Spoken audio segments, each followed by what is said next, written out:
Plato. The context of Plato. If you look at a map of Europe, you will observe that Greece is a skeleton-like hand stretching its crooked fingers out into the Mediterranean Sea.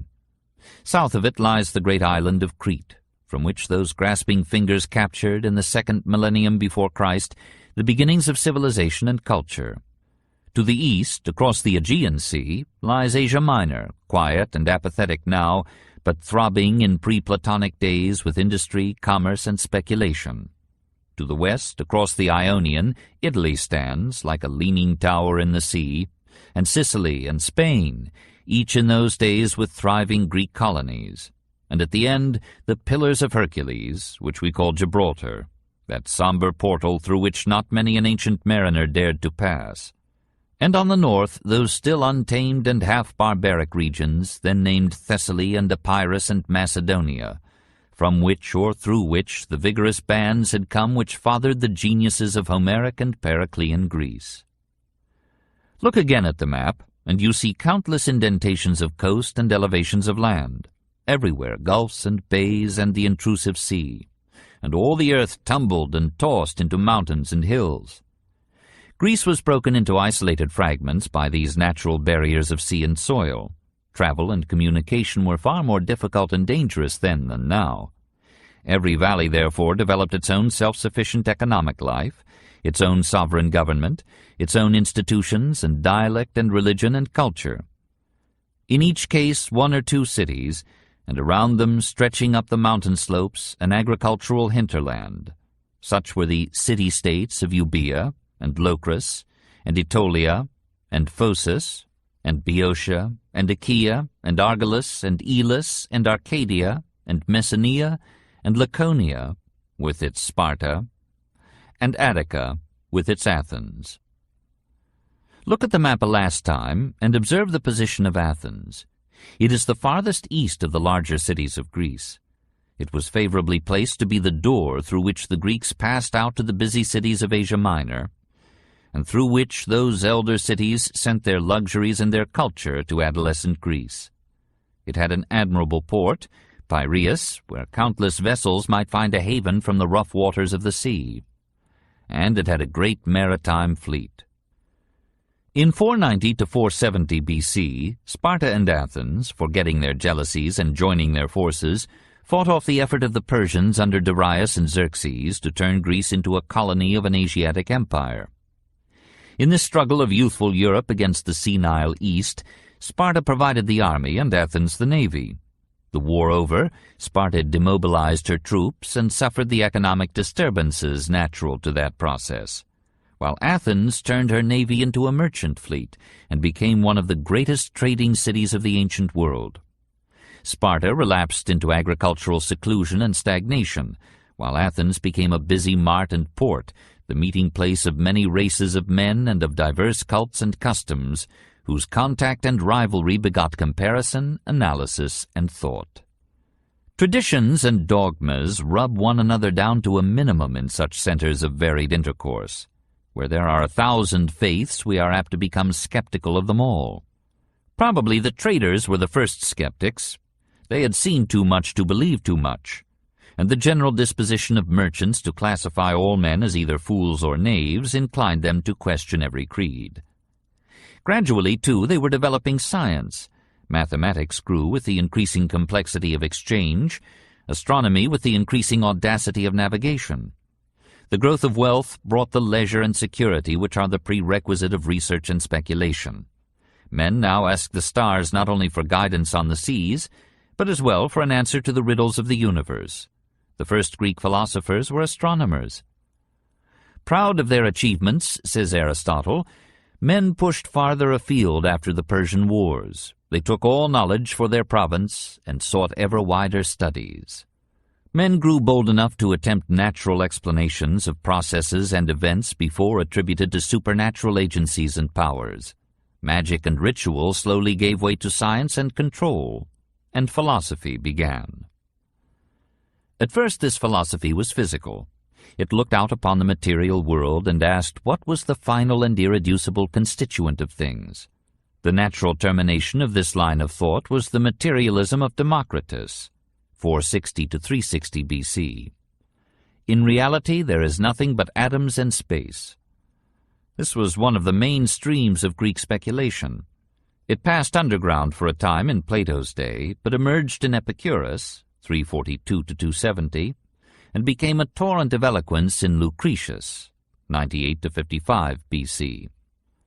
But the most characteristic and fertile developments of Greek philosophy took form with the sophists, traveling teachers of wisdom, who looked within upon their own thought and nature rather than out upon the world of things. They were all clever men, Gorgias and Hippias, for example, and many of them were profound, Protagoras, Prodicus. There is hardly a problem or a solution in our current philosophy of mind and conduct which they did not realize and discuss. They asked questions about anything. They stood unafraid in the presence of religious or political taboos, and boldly subpoenaed every creed and institution to appear before the judgment seat of reason. In politics they divided into two schools. One, like Rousseau, argued that nature is good and civilization bad, that by nature all men are equal, becoming unequal only by class-made institutions, and that law is an invention of the strong to chain and rule the weak.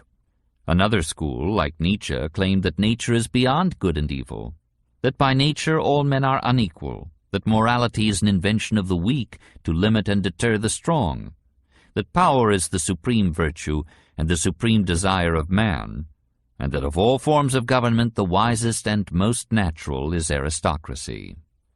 No doubt this attack on democracy reflected the rise of a wealthy minority at Athens which called itself the oligarchical party, and denounced democracy as an incompetent sham. In a sense, there was not much democracy to denounce, for of the 400,000 inhabitants of Athens, 250,000 were slaves, without political rights of any kind, and of the 150,000 freemen or citizens, only a small number presented themselves at the ecclesia, or general assembly, where the policies of the state were discussed and determined. Yet what democracy they had was as thorough as never since. The General Assembly was the supreme power, and the highest official body, the Dicasteria or Supreme Court, consisted of over 1,000 members, to make bribery expensive, selected by alphabetical rote from the roll of all the citizens. No institution could have been more democratic, nor, said its opponents, more absurd.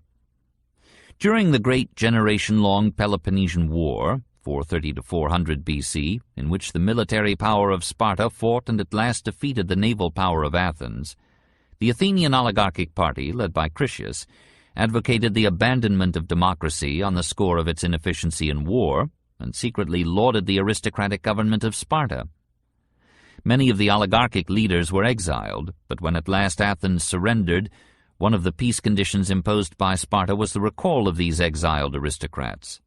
They had hardly returned when, with Critias at their head, they declared a rich man's revolution against the democratic party that had ruled during the disastrous war.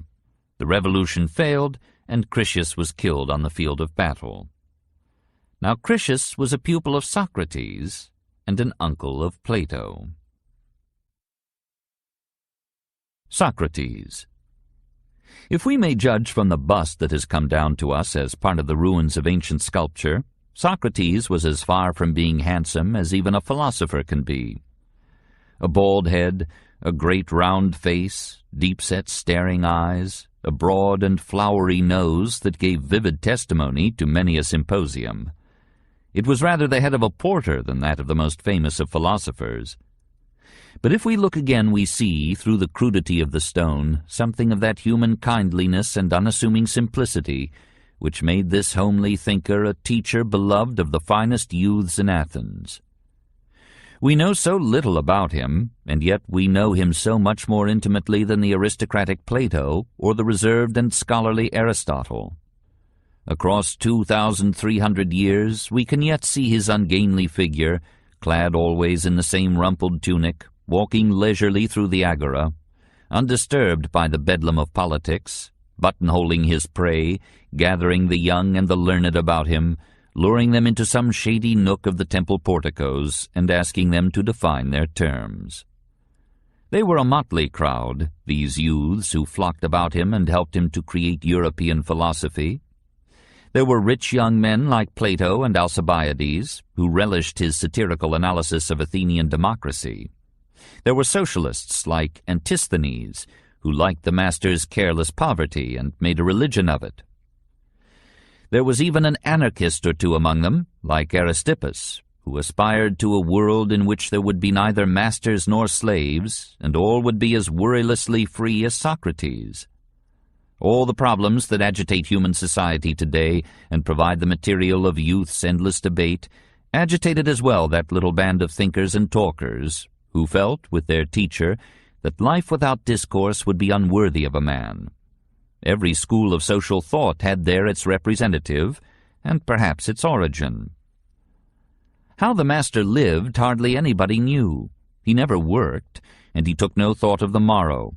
He ate when his disciples asked him to honor their tables. They must have liked his company, for he gave every indication of physiological prosperity. He was not so welcome at home, for he neglected his wife and children. And from Xanthippe's point of view, he was a good-for-nothing idler who brought to his family more notoriety than bread. Xanthippe liked to talk almost as much as Socrates did, and they seem to have had some dialogues which Plato failed to record. Yet she too loved him, and could not contentedly see him die even after 80 years and 10. Why did his pupils reverence him so? Perhaps because he was a man as well as a philosopher. He had, at great risk, saved the life of Alcibiades in battle, and he could drink like a gentleman, without fear and without excess. But no doubt they liked best in him the modesty of his wisdom. He did not claim to have wisdom, but only to seek it lovingly. He was wisdom's amateur, not its professional. It was said that the oracle at Delphi, with unusual good sense, had pronounced him the wisest of the Greeks, and he had interpreted this as an approval of the agnosticism which was the starting point of his philosophy. One thing only I know, and that is that I know nothing. Philosophy begins when one learns to doubt, particularly to doubt one's cherished beliefs, one's dogmas, and one's axioms. Who knows how these cherished beliefs became certainties with us, and whether some secret wish did not furtively beget them, clothing desire in the dress of thought? There is no real philosophy until the mind turns round and examines itself. Gnothe se auton, said Socrates, know thyself. There had been philosophers before him, of course, strong men like Thales and Heraclitus, subtle men like Parmenides and Zeno of Elea, seers like Pythagoras and Empedocles. But for the most part they had been physical philosophers. They had sought for the physis, or nature of external things, the laws and constituents of the material and measurable world. That is very good, said Socrates, but there is an infinitely worthier subject for philosophers than all these trees and stones, and even all those stars. There is the mind of man. What is man, and what can he become? So he went about prying into the human soul, uncovering assumptions and questioning certainties. If men discoursed too readily of justice, he asked them quietly, "Toti, what is it? What do you mean by these abstract words with which you so easily settle the problems of life and death? What do you mean by honor, virtue, morality, patriotism? What do you mean by yourself?" It was with such moral and psychological questions that Socrates loved to deal. Some who suffered from this Socratic method, this demand for accurate definitions and clear thinking and exact analysis, objected that he asked more than he answered, and left men's minds more confused than before. Nevertheless, he bequeathed to philosophy two very definite answers to two of our most difficult problems. What is the meaning of virtue, and what is the best state? No topics could have been more vital than these to the young Athenians of that generation. The sophists had destroyed the faith these youths had once had in the gods and goddesses of Olympus, and in the moral code that had taken its sanction so largely from the fear men had for these ubiquitous and innumerable deities. Apparently there was no reason now why a man should not do as he pleased, so long as he remained within the law. A disintegrating individualism had weakened the Athenian character, and left the city a prey at last to the sternly nurtured Spartans. And as for the state, What could have been more ridiculous than this mob-led, passion-ridden democracy, this government by a debating society, this precipitate selection and dismissal and execution of generals, this unchoice choice of simple farmers and tradesmen in alphabetical rotation as members of the Supreme Court of the land? How could a new and natural morality be developed in Athens, and how could the state be saved? It was his reply to these questions that gave Socrates death and immortality. The older citizens would have honored him had he tried to restore the ancient polytheistic faith, if he had led his band of emancipated souls to the temples and the sacred groves, and bade them sacrifice again to the gods of their fathers. But he felt that that was a hopeless and suicidal policy, a progress backward, into and not over the tombs. He had his own religious faith. He believed in one God, and hoped in his modest way that death would not quite destroy him. But he knew that a lasting moral code could not be based upon so uncertain a theology. If one could build a system of morality absolutely independent of religious doctrine, as valid for the atheist as for the pietist, then theologies might come and go without loosening the moral cement that makes of willful individuals the peaceful citizens of a community. If, for example, good meant intelligent and virtue meant wisdom, if men could be taught to see clearly their real interests, to see afar the distant results of their deeds, to criticize and coordinate their desires out of a self-canceling chaos into a purposive and creative harmony, this perhaps would provide for the educated and sophisticated man the morality which in the unlettered relies on reiterated precepts and external control. Perhaps all sin is error, partial vision, foolishness. The intelligent man may have the same violent and unsocial impulses as the ignorant man, but surely he will control them better and slip less often into imitation of the beast. And in an intelligently administered society, one that returned to the individual in widened powers more than it took from him in restricted liberty, the advantage of every man would lie in social and loyal conduct, and only clear sight would be needed to ensure peace and order and goodwill. But if the government itself is a chaos and an absurdity, if it rules without helping and commands without leading, how can we persuade the individual in such a state to obey the laws and confine his self-seeking within the circle of the total good? No wonder an Alcibiades turns against a state that distrusts ability and reverences number more than knowledge. No wonder there is chaos where there is no thought, and the crowd decides in haste and ignorance, to repent at leisure and in desolation. Is it not a base superstition that mere numbers will give wisdom? On the contrary, is it not universally seen that men in crowds are more foolish and more violent and more cruel than men separate and alone? Is it not shameful that men should be ruled by orators who go ringing on in long harangues like brazen pots which, when struck, continue to sound till a hand is put upon them? Plato's Protagoras. Surely the management of a state is a matter for which men cannot be too intelligent, a matter that needs the unhindered thought of the finest minds. How can a society be saved or be strong except it be led by its wisest men? Imagine the reaction of the popular party at Athens to this aristocratic gospel at a time when war seemed to require the silencing of all criticism, and when the wealthy and lettered minority were plotting a revolution. Consider the feelings of Anytus, the democratic leader whose son had become a pupil of Socrates, and had then turned against the gods of his father and laughed in his father's face.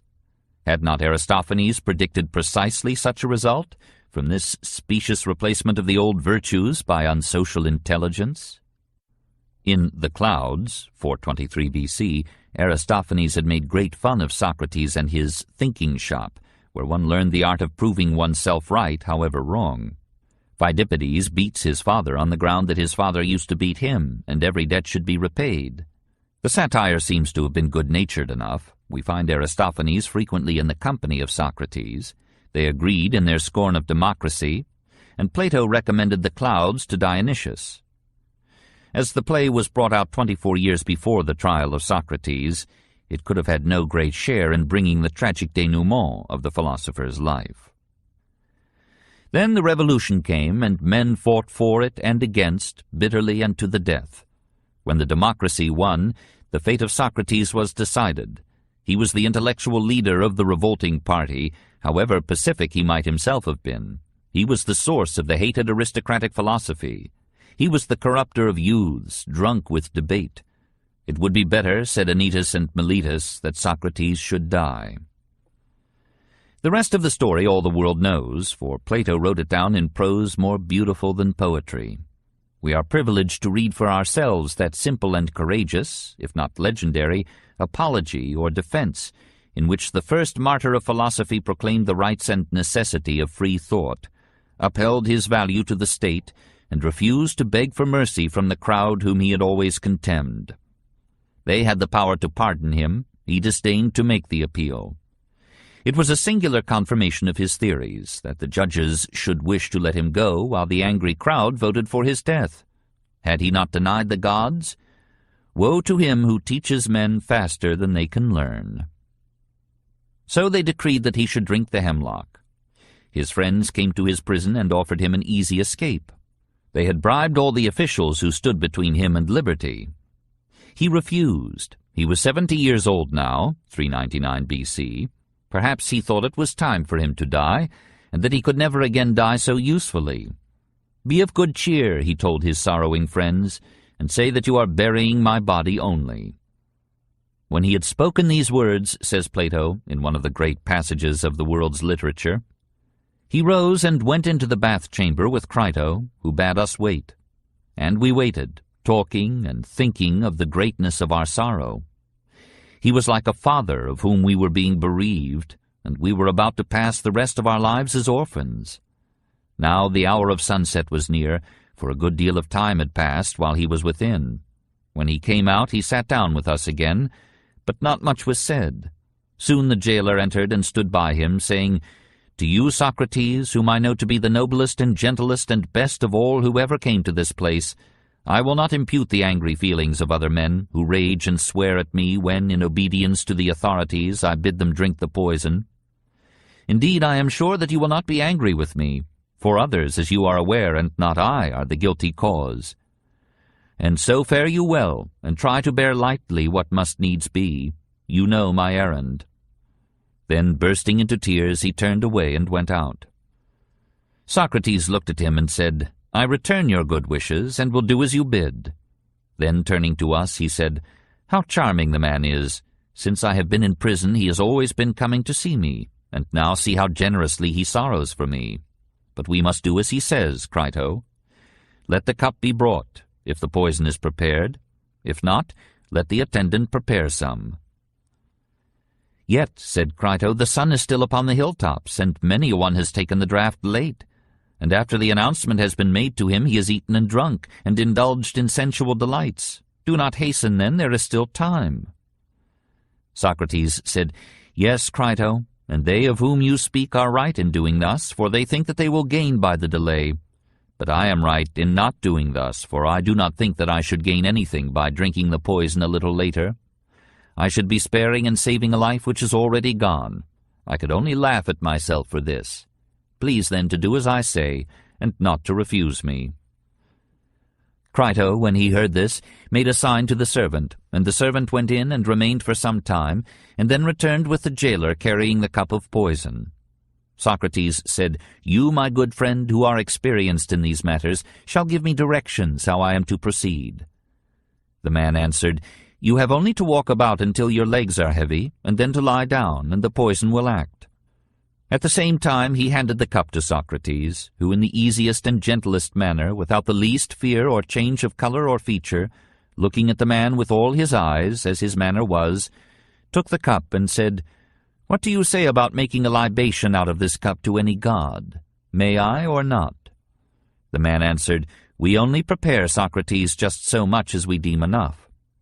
"I understand," he said, "yet I may and must pray to the gods to prosper my journey from this to that other world. May this, then, which is my prayer, be granted to me."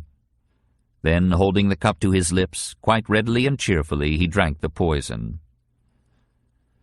And hitherto most of us had been able to control our sorrow, but now, when we saw him drinking, and saw too that he had finished the draught, we could no longer forbear, and in spite of myself my own tears were flowing fast, so that I covered my face and wept over myself. for certainly I was not weeping over him, but at the thought of my own calamity in having lost such a companion. Nor was I the first, for Crito, when he found himself unable to restrain his tears, had got up and moved away, and I followed. And at that moment Apollodorus, who had been weeping all the time, broke out into a loud cry which made cowards of us all. Socrates alone retained his calmness. "What is this strange outcry?" he said. "I sent away the women mainly in order that they might not offend in this way, for I have heard that a man should die in peace. Be quiet then, and have patience." When we heard that, we were ashamed and restrained our tears, and he walked about until, as he said, his legs began to fail, and then he lay on his back according to the directions, and the man who gave him the poison now and then looked at his feet and legs. And after a while he pressed his foot hard and asked him if he could feel, and he said no, and then his leg, and so upwards, and showed us that he was cold and stiff. And then Socrates felt them himself, and said, "When the poison reaches the heart, that will be the end." He was beginning to grow cold about the groin, when he uncovered his face, for he had covered himself up, and said, they were his last words, "Crito, I owe a cock to Asclepius. Will you remember to pay the debt?" "The debt shall be paid," said Crito. "Is there anything else?" There was no answer to this question, but in a minute or two a movement was heard, and the attendant uncovered him. His eyes were set, and Crito closed his eyes and mouth. Such was the end of our friend, whom I may truly call the wisest, the justest, and best of all the men whom I have ever known. The preparation of Plato. Plato's meeting with Socrates had been a turning point in his life. He had been brought up in comfort, and perhaps in wealth. He was a handsome and vigorous youth, called Plato, it is said, because of the breadth of his shoulders. He had excelled as a soldier, and had twice won prizes at the Isthmian Games. Philosophers are not apt to develop out of such an adolescence, but Plato's subtle soul had found a new joy in the dialectic game of Socrates. It was a delight to behold the master deflating dogmas and puncturing presumptions with the sharp point of his questions. Plato entered into this sport as he had in a coarser kind of wrestling, and under the guidance of the old gadfly, as Socrates called himself, he passed from mere debate to careful analysis and fruitful discussion.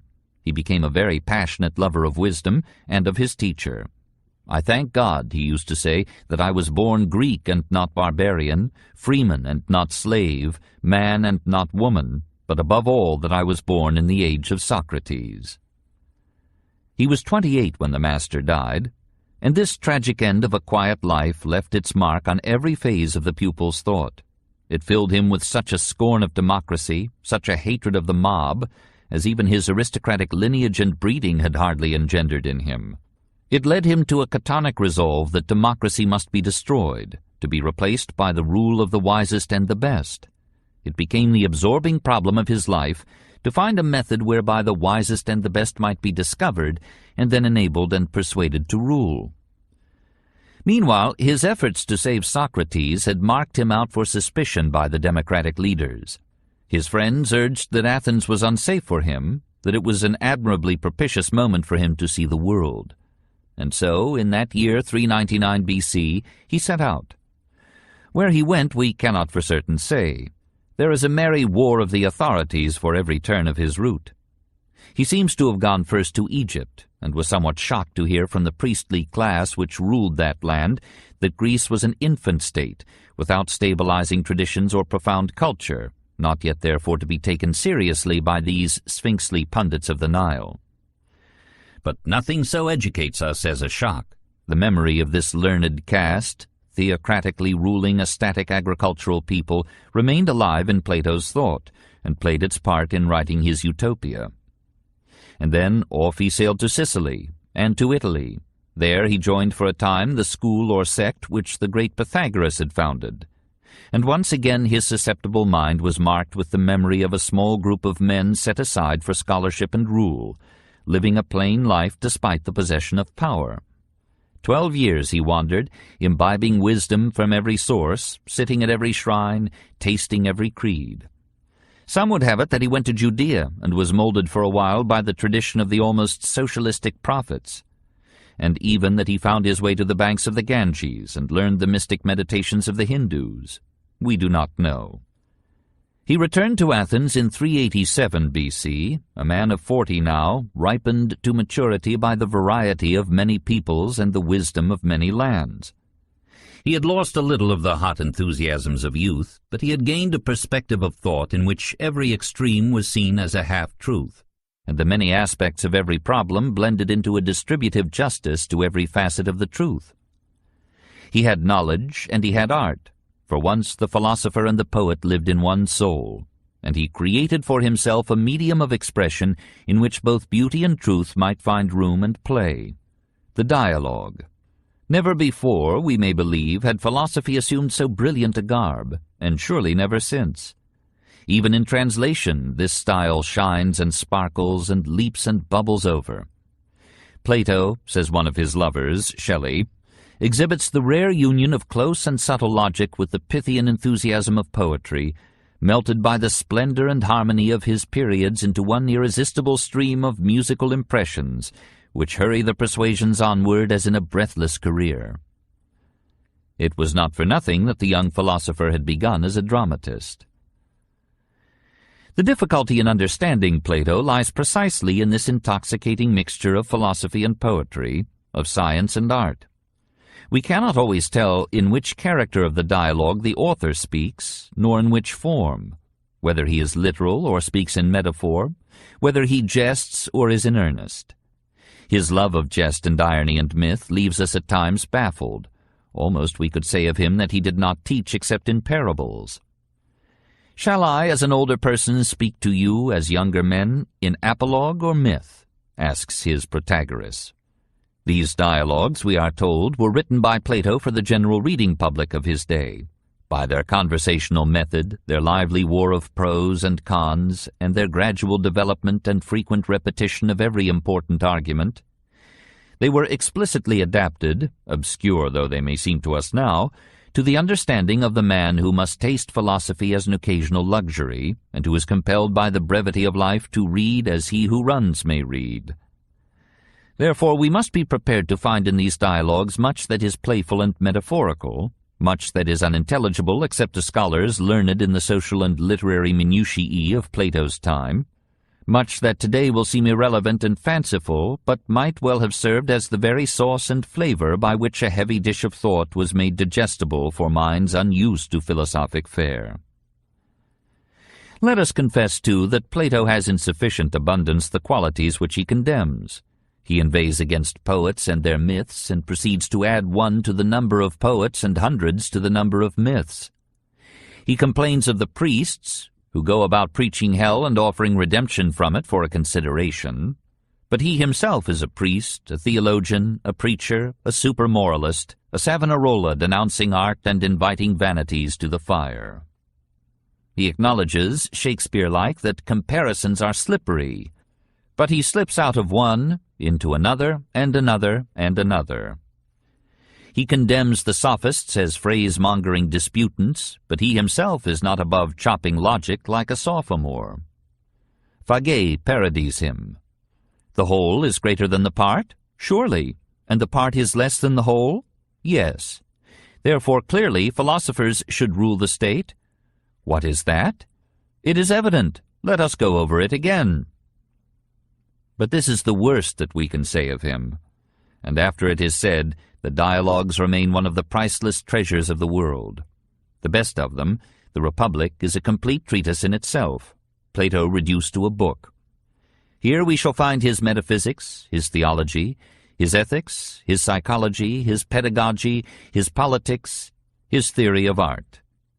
Here we shall find problems reeking with modernity and contemporary savor. Communism and socialism, feminism and birth control and eugenics, Nietzschean problems of morality and aristocracy, Rousseauian problems of return to nature and libertarian education, Bergsonian élan vital and Freudian psychoanalysis. Everything is here. It is a feast for the elite, served by an unstinting host. Plato is philosophy, and philosophy Plato, says Emerson, and awards to the Republic the words of Omar about the Koran. Burn the libraries, for their value is in this book. Let us study the Republic. The ethical problem. The discussion takes place in the house of Cephalus, a wealthy aristocrat. In the group are Glaucon and Adeimantus, brothers of Plato, and Thrasymachus, a gruff and excitable sophist. Socrates, who serves as the mouthpiece of Plato in the dialogue, asks Cephalus, "What do you consider to be the greatest blessing which you have reaped from wealth?" Cephalus answers that wealth is a blessing to him chiefly because it enables him to be generous and honest and just. Socrates, after his sly fashion, asks him just what he means by justice, and therewith lets loose the dogs of philosophic war. For nothing is so difficult as definitions, nor anything so severe a test and exercise of mental clarity and skill. Socrates finds it a simple matter to destroy one after another the definitions offered him, until at last Thrasymachus, less patient than the rest, breaks out with a roar. "What folly has possessed you, Socrates? And why do you others all drop down at one another's feet in this silly way? I say that if you want to know what justice is, you should answer and not ask, and shouldn't pride yourself on refuting others, for there are many who can ask but cannot answer." Socrates is not frightened. He continues to ask rather than answer, and after a minute of parry and thrust he provokes the unwary Thrasymachus to commit himself to a definition. "Listen, then," says the angry sophist. "I proclaim that might is right, and justice is the interest of the stronger. The different forms of government make laws, democratic, aristocratic, or autocratic, with a view to their respective interests, and these laws, so made by them to serve their interests, they deliver to their subjects as justice, and punish as unjust anyone who transgresses them. I am speaking of injustice on a large scale, and my meaning will be most clearly seen in autocracy, which by fraud and force takes away the property of others, not retail but wholesale. Now when a man has taken away the money of the citizens and made slaves of them, then, instead of swindler and thief, he is called happy and blessed by all. For injustice is censured because those who censure it are afraid of suffering, and not from any scruple they might have of doing injustice themselves." This, of course, is the doctrine which our own day more or less correctly associates with the name of Nietzsche. "Verily, I laughed many a time over the weaklings who thought themselves good because they had lame paws." Thus spake Zarathustra. Stirner expressed the idea briefly when he said that a handful of might is better than a bagful of right. Perhaps nowhere in the history of philosophy is the doctrine better formulated than by Plato himself in another dialogue, Gorgias, where the sophist Callicles denounces morality as an invention of the weak to neutralize the strength of the strong. They distribute praise and censure with a view to their own interests. They say that dishonesty is shameful and unjust, meaning by dishonesty the desire to have more than their neighbors. For knowing their own inferiority, they would be only too glad to have equality. But if there were a man who had sufficient force, enter the Superman, he would shake off and break through and escape from all this. He would trample underfoot all our formulas and spells and charms, and our laws that sin against nature. He who would truly live ought to allow his desires to wax to the uttermost. But when they have grown to their greatest, he should have courage and intelligence to minister to them and to satisfy all his longings. And this I affirm to be natural justice and nobility. But the many cannot do this, and therefore they blame such persons because they are ashamed of their own inability, which they desire to conceal, and hence they call intemperance base. They enslave the nobler natures, and they praise justice only because they are cowards. This justice is a morality not for men but for footmen, oudegar andros al andropodoutinos. It is a slave morality, not a hero morality. The real virtues of a man are courage, Andrea, and intelligence, phronesis. Perhaps this hard immoralism reflects the development of imperialism in the foreign policy of Athens and its ruthless treatment of weaker states. "Your empire," said Pericles in the oration which Thucydides invents for him, "is based on your own strength rather than the goodwill of your subjects." and the same historian reports the Athenian envoys coercing Melos into joining Athens in the war against Sparta. You know as well as we do that right, as the world goes, is only in question for equals in power. The strong do what they can, and the weak suffer what they must. We have here the fundamental problem of ethics, the crux of the theory of moral conduct. What is justice? Shall we seek righteousness, or shall we seek power? Is it better to be good, or to be strong? How does Socrates, i.e. Plato, meet the challenge of this theory? At first, he does not meet it at all.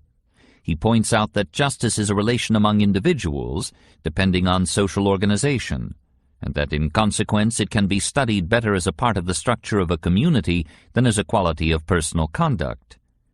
If, he suggests, we can picture a just state, we shall be in a better position to describe a just individual. Plato excuses himself for this digression on the score that in testing a man's vision we make him read first large type, then smaller.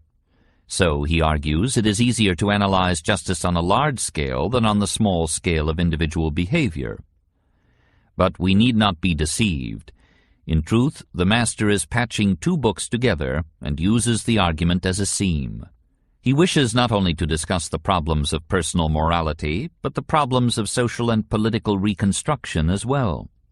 He has a utopia up his sleeve, and is resolved to produce it. It is easy to forgive him, for the digression forms the core and value of his book. The political problem. Justice would be a simple matter, says Plato, if men were simple. An anarchist communism would suffice. For a moment he gives his imagination rein. First, then, let us consider what will be their way of life.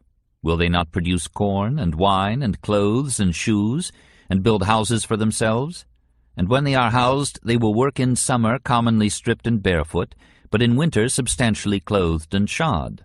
They will feed on barley and wheat, baking the wheat and kneading the flour, making noble puddings and loaves.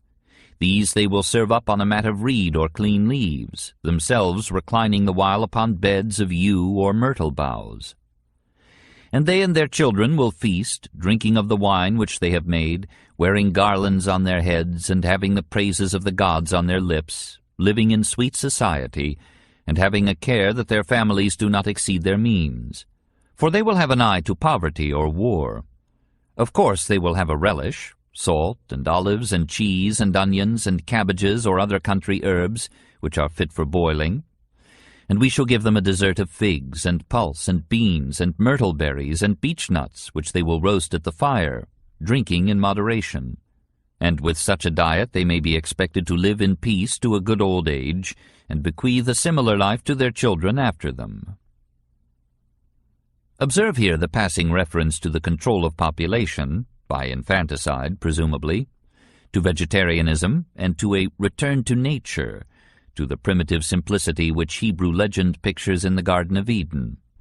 The whole has the sound of Diogenes the Cynic, who, as the epithet implied, thought we should turn and live with the animals. They are so placid and self-contained. And for a moment we are likely to classify Plato with Saint-Simon and Fourier and William Morris and Tolstoy. But he is a little more skeptical than these men of kindly faith. He passes quietly on to the question, why is it that such a simple paradise as he has described never comes? Why is it that these utopias never arrive upon the map? He answers, because of greed and luxury. Men are not content with a simple life. They are acquisitive, ambitious, competitive, and jealous. They soon tire of what they have and pine for what they have not. And they seldom desire anything unless it belongs to others. The result is the encroachment of one group upon the territory of another, the rivalry of groups for the resources of the soil, and then war. Trade and finance develop and bring new class divisions. Any ordinary city is in fact two cities, one the city of the poor, the other of the rich, each at war with the other. And in either division there are smaller ones. You would make a great mistake if you treated them as single states. A mercantile bourgeoisie arises, whose members seek social position through wealth and conspicuous consumption. They will spend large sums of money on their wives. These changes in the distribution of wealth produce political changes. As the wealth of the merchant overreaches that of the landowner, aristocracy gives way to a plutocratic oligarchy. Wealthy traders and bankers rule the state. Then statesmanship, which is the coordination of social forces and the adjustment of policy to growth, is replaced by politics, which is the strategy of party and the lust for the spoils of office. Every form of government tends to perish by excess of its basic principle. Aristocracy ruins itself by limiting too narrowly the circle within which power is confined. Oligarchy ruins itself by the incautious scramble for immediate wealth. In either case, the end is revolution. When revolution comes, it may seem to arise from little causes and petty whims, but though it may spring from slight occasions, it is the precipitate result of grave and accumulated wrongs. When a body is weakened by neglected ills, the merest exposure may bring serious disease. Then democracy comes. The poor overcome their opponents, slaughtering some and banishing the rest, and give to the people an equal share of freedom and power. But even democracy ruins itself by excess. Of democracy, its basic principle is the equal right of all to hold office and determine public policy.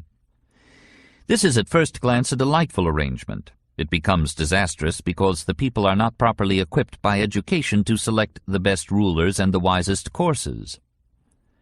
As to the people, they have no understanding, and only repeat what their rulers are pleased to tell them. To get a doctrine accepted or rejected, it is only necessary to have it praised or ridiculed in a popular play.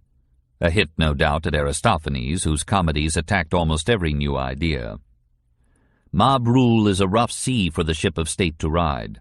Every wind of oratory stirs up the waters and deflects the course. The upshot of such a democracy is tyranny or autocracy. The crowd so loves flattery, it is so hungry for honey, that at last the wiliest and most unscrupulous flatterer, calling himself the protector of the people, rises to supreme power. Consider the history of Rome. The more Plato thinks of it, the more astounded he is at the folly of leaving to mob caprice and gullibility the selection of political officials, not to speak of leaving it to those shady and wealth-serving strategists who pull the oligarchic wires behind the democratic stage. Plato complains that whereas in simpler matters, like shoemaking, we think only a specially trained person will serve our purpose, in politics we presume that everyone who knows how to get votes knows how to administer a city or a state. When we are ill, we call for a trained physician, whose degree is a guarantee of specific preparation and technical competence. We do not ask for the handsomest physician, or the most eloquent one. Well then, when the whole state is ill, should we not look for the service and guidance of the wisest and the best? To devise a method of barring incompetence and knavery from public office, and of selecting and preparing the best to rule for the common good. That is the problem of political philosophy. The psychological problem. But behind these political problems lies the nature of man. To understand politics, we must unfortunately understand psychology. Like man, like state. Governments vary as the characters of men vary. States are made out of the human natures which are in them. The state is what it is because its citizens are what they are. Therefore, we need not expect to have better states until we have better men. Till then, all changes will leave every essential thing unchanged. How charming people are, always doctoring, increasing, and complicating their disorders, fancying they will be cured by some nostrum which somebody advises them to try, never getting better, but always growing worse. Are they not as good as a play, trying their hand at legislation and imagining that by reforms they will make an end to the dishonesties and rascalities of mankind, not knowing that in reality they are cutting away at the heads of a hydra? Let us examine for a moment the human material with which political philosophy must deal. Human behavior, says Plato, flows from three main sources: desire, emotion, and knowledge. Desire, appetite, impulse, instinct, these are one. Emotion, spirit, ambition, courage, these are one. Knowledge, thought, intellect, reason, these are one. Desire has its seat in the loins. It is a bursting reservoir of energy, fundamentally sexual. Emotion has its seat in the heart, in the flow and force of the blood. It is the organic resonance of experience and desire. Knowledge has its seat in the head. It is the eye of desire, and can become the pilot of the soul. These powers and qualities are all in all men, but in divers degrees. Some men are but the embodiment of desire, restless and acquisitive souls who are absorbed in material quests and quarrels, who burn with lust of luxuries and show, and who rate their gains always as naught compared with their ever-receding goals. These are the men who dominate and manipulate industry. But there are others who are temples of feeling and courage, who care not so much what they fight for as for victory in and for itself. They are pugnacious rather than acquisitive. Their pride is in power rather than in possession. Their joy is on the battlefield rather than in the mart.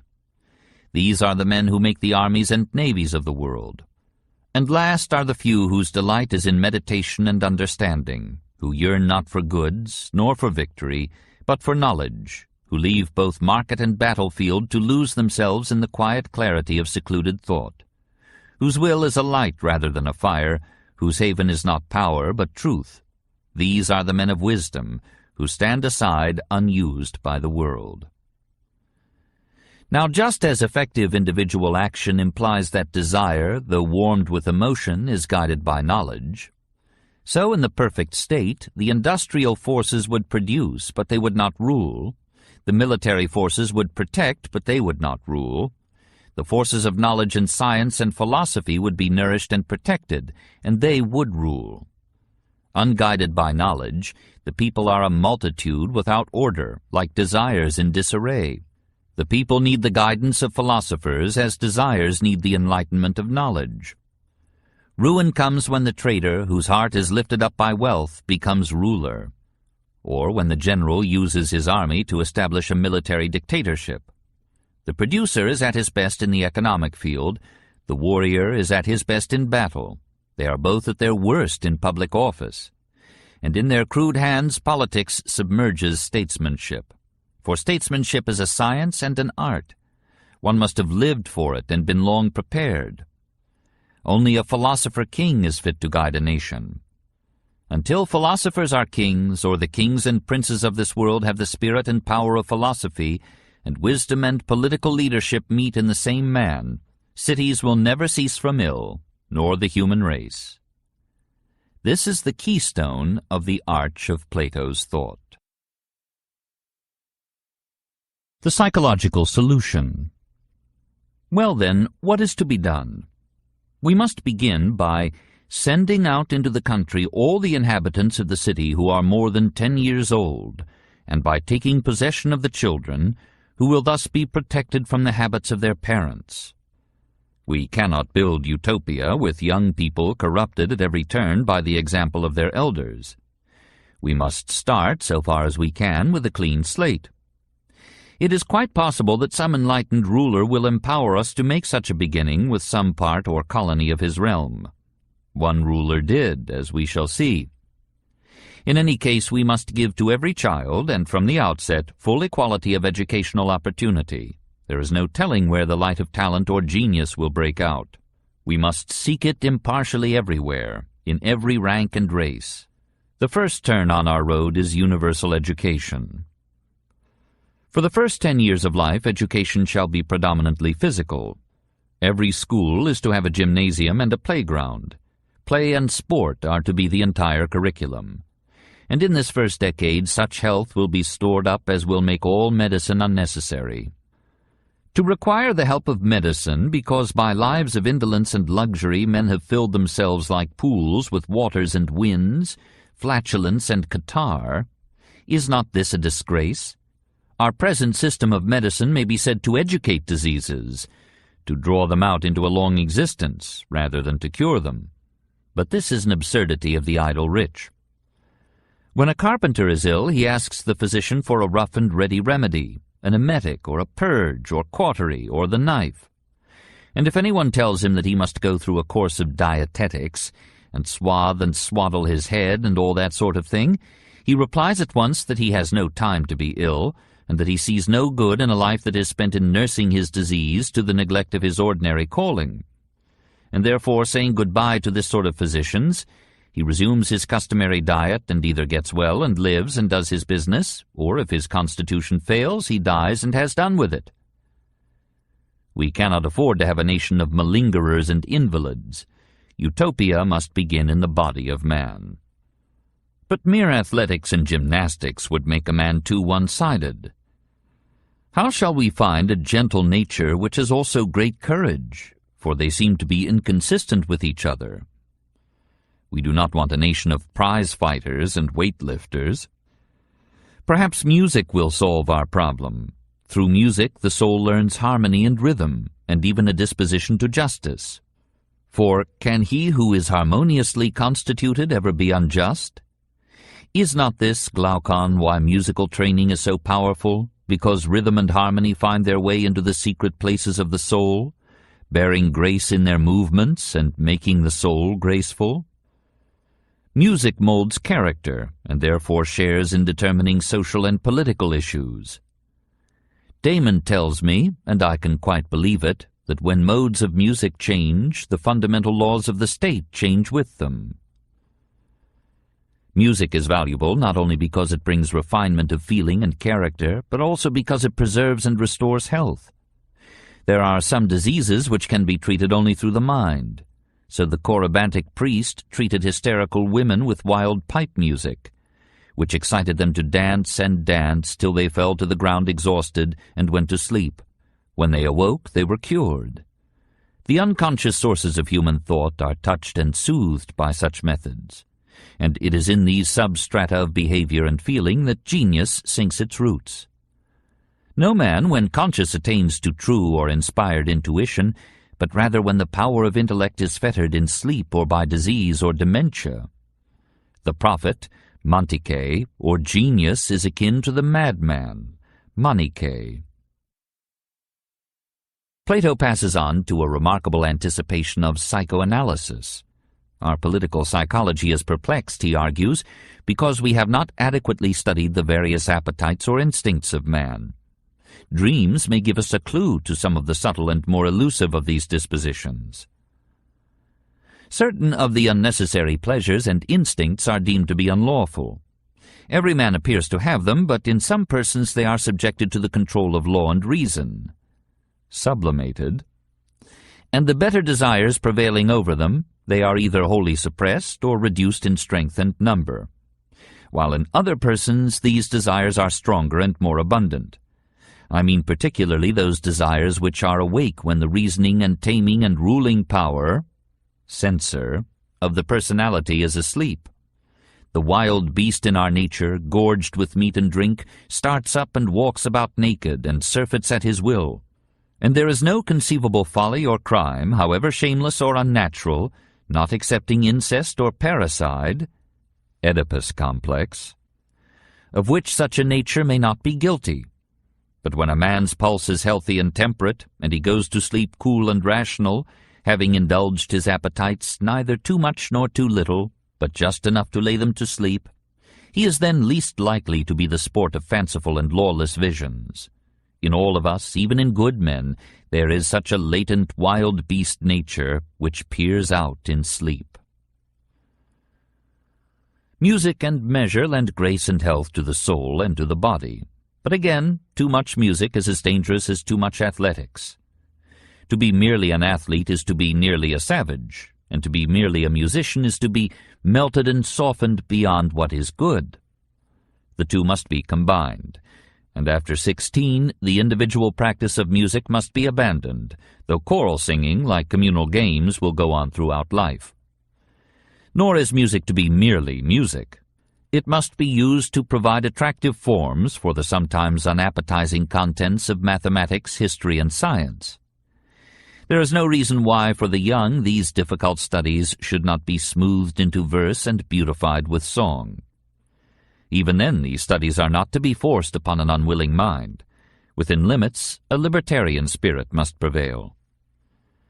The elements of instruction should be presented to the mind in childhood, but not with any compulsion. For a freeman should be a freeman too in the acquisition of knowledge. Knowledge which is acquired under compulsion has no hold on the mind. Therefore do not use compulsion, but let early education be rather a sort of amusement. This will better enable you to find out the natural bent of the child. With minds so freely growing and bodies made strong by sport and outdoor life of every kind, our ideal state would have a firm psychological and physiological base broad enough for every possibility and every development.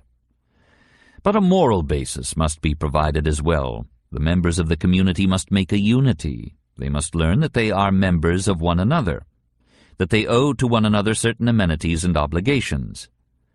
Now, since men are by nature acquisitive, jealous, combative, and erotic, how shall we persuade them to behave themselves?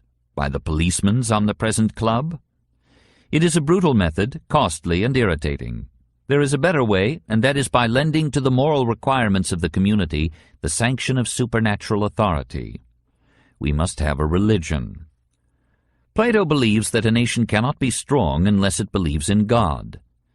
A mere cosmic force, or first cause, or élan vital, that was not a person, could barely inspire hope, or devotion, or sacrifice. It could not offer comfort to the hearts of the distressed, nor courage to embattled souls. But a living God can do all this, and can stir or frighten the self-seeking individualist into some moderation of his greed, some control of his passion. All the more so if to belief in God is added belief in personal immortality. The hope of another life gives us courage to meet our own death, and to bear with the death of our loved ones. We are twice armed if we fight with faith. Granted that none of the beliefs can be demonstrated, that God may be after all only the personified ideal of our love and our hope, and that the soul is like the music of the lyre, and dies with the instrument that gave it form, yet surely, so runs the argument, Pascal-like, of the Phaedo, it will do us no harm to believe, and it may do us and our children immeasurable good. For we are likely to have trouble with these children of ours if we undertake to explain and justify everything to their simple minds. We shall have an especially hard time when they arrive at the age of 20, and face the first scrutiny and test of what they have learned in all their years of equal education. Then will come a ruthless weeding out, the great elimination, we might call it. That test will be no mere academic examination. It will be practical as well as theoretical. There shall also be toils and pains and conflicts prescribed for them. Every kind of ability will have a chance to show itself, and every sort of stupidity will be hunted out into the light. Those who fail will be assigned to the economic work of the nation. They will be businessmen and clerks and factory workers and farmers. The test will be impartial and impersonal. Whether one is to be a farmer or a philosopher will be determined not by monopolized opportunity or nepotic favoritism. The selection will be more democratic than democracy. Those who pass this first test will receive 10 more years of education and training in body and mind and character. And then they will face a second test, far severer than the first. Those who fail will become the auxiliaries or executive aides and military officers of the state. Now it is just in these great eliminations that we shall need every resource of persuasion to get the eliminated to accept their fate with urbanity and peace. For what is to prevent that great unselected majority in the first test, and that lesser but more vigorous and capable second group of eliminees, from shouldering arms and smashing this utopia of ours into a mouldering reminiscence? What is to prevent them from establishing there and then a world in which again mere number or mere force will rule, and the sickly comedy of a sham democracy will reenact itself da capo ad nauseam? Then religion and faith will be our only salvation. We shall tell these young people that the divisions into which they have fallen are God-decreed and irrevocable. Not all their tears shall wipe out one word of it. We shall tell them the myth of the metals. Citizens, you are brothers, yet God has framed you differently. Some of you have the power of command, and these he has made of gold, wherefore they have the greatest honor. Others of silver, to be auxiliaries. Others again, who are to be husbandmen and craftsmen, he has made of brass and iron. And the species will generally be preserved in the children. But as you are of the same original family, a golden parent will sometimes have a silver son, or a silver parent a golden son. And God proclaims that if the son of a golden or a silver parent has an admixture of brass or iron, then nature requires a transposition of ranks, and the eye of the ruler must not be pitiful towards his child because he has to descend in the scale to become a husbandman or an artisan, just as there may be others sprung from the artisan class who are raised to honor and become guardians and auxiliaries. For an oracle says that when a man of brass or iron guards the state, it will be destroyed. Perhaps with this royal fable we shall secure a fairly general consent to the furtherance of our plan. But now, what of the lucky remnant that ride these successive waves of selection? They are taught philosophy. They have now reached the age of 30.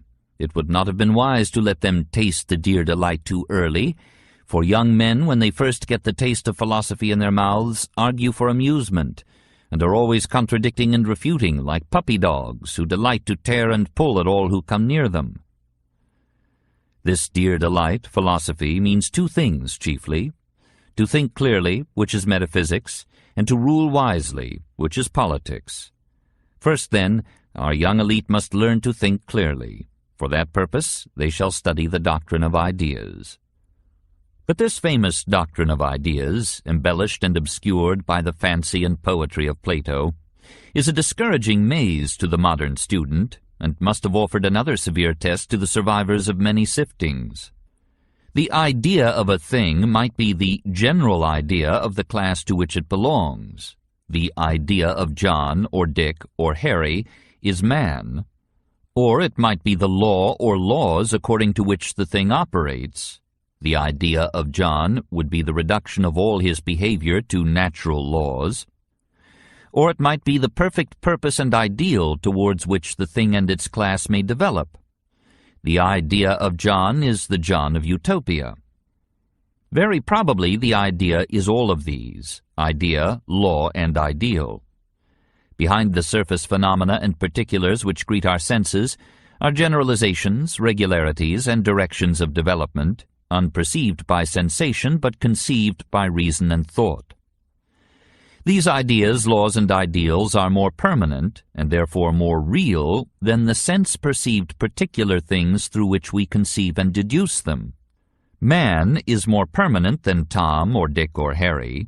This circle is born with the movement of my pencil and dies under the attrition of my eraser, but the conception circle goes on forever. This tree stands and that tree falls, but the laws which determine what bodies shall fall, and when and how, were without beginning, are now, and ever shall be without end. There is, as the gentle Spinoza would say, a world of things perceived by sense, and a world of laws inferred by thought. We do not see the law of inverse squares, but it is there, and everywhere. It was before anything began, and will survive when all the world of things is a finished tale. Here is a bridge. The sense perceives concrete and iron to 100 million tons, but the mathematician sees with the mind's eye the daring and delicate adjustment of all this mass of material to the laws of mechanics and mathematics and engineering, those laws according to which all good bridges that are made must be made. If the mathematician be also a poet, he will see these laws upholding the bridge. If the laws were violated, the bridge would collapse into the stream beneath.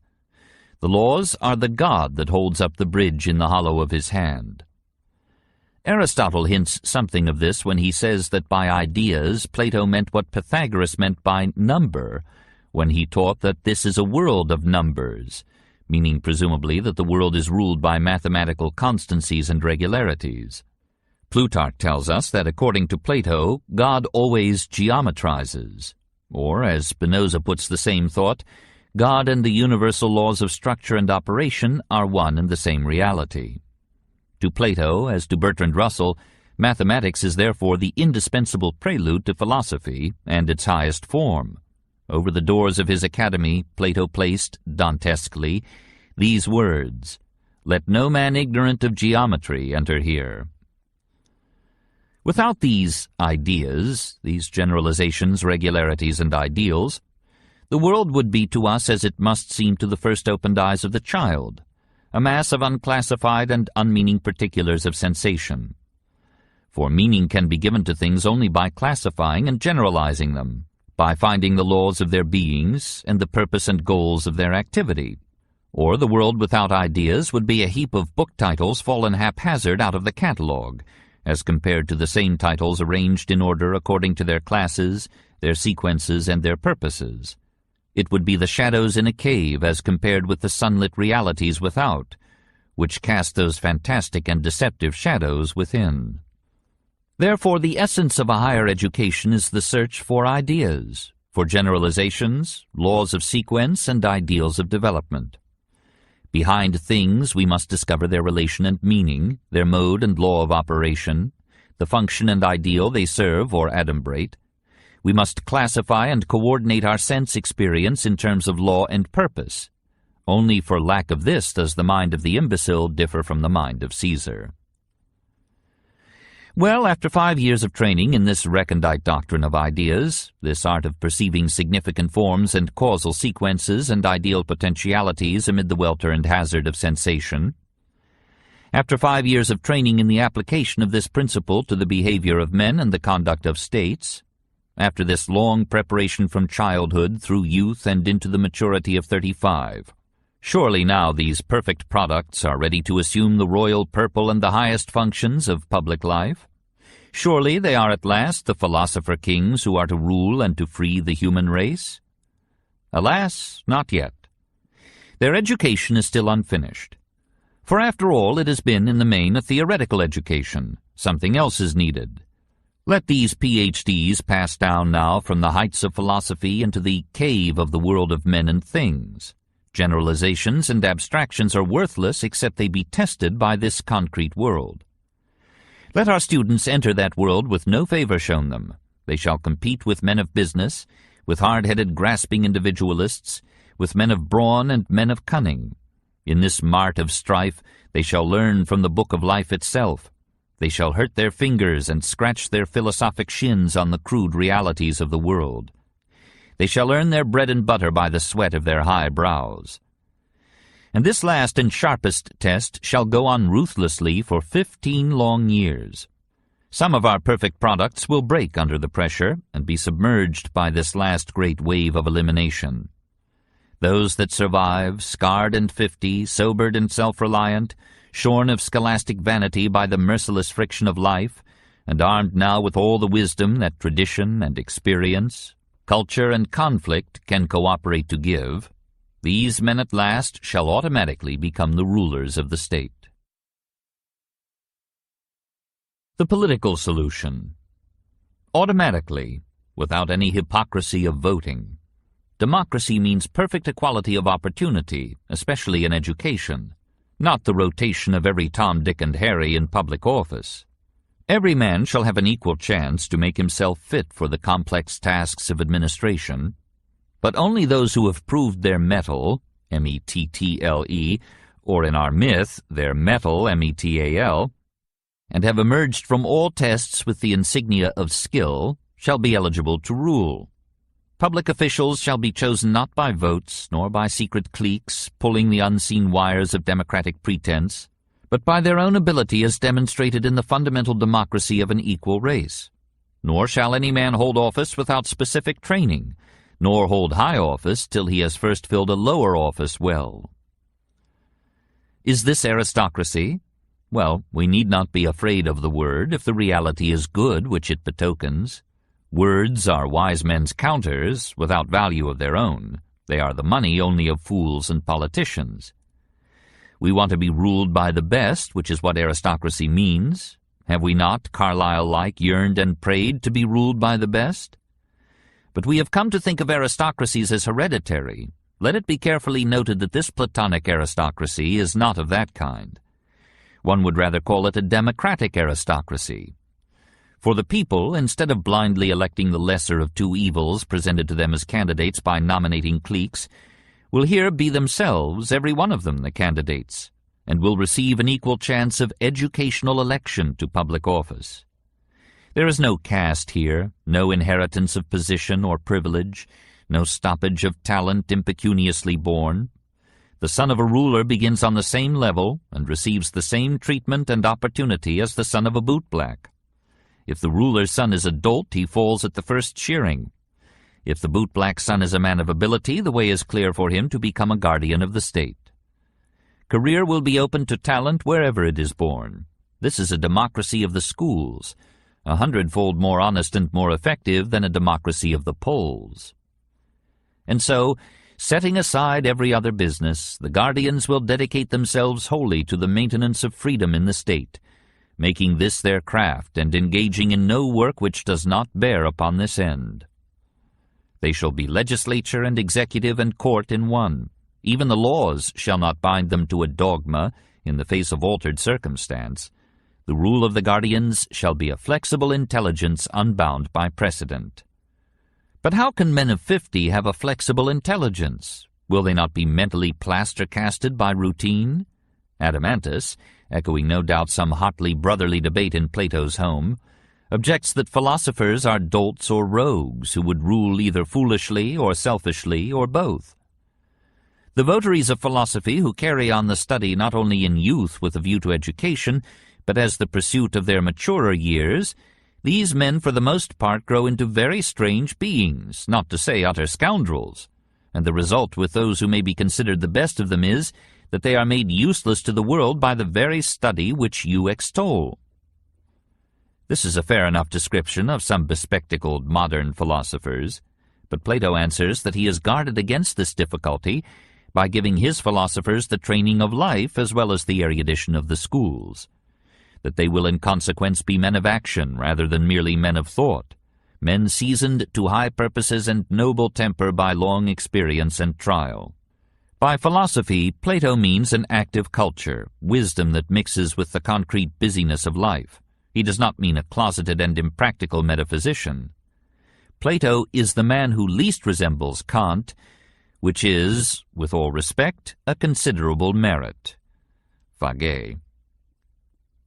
So much for incompetence. As for rascality, we may provide against that by establishing among the guardians a system of communism.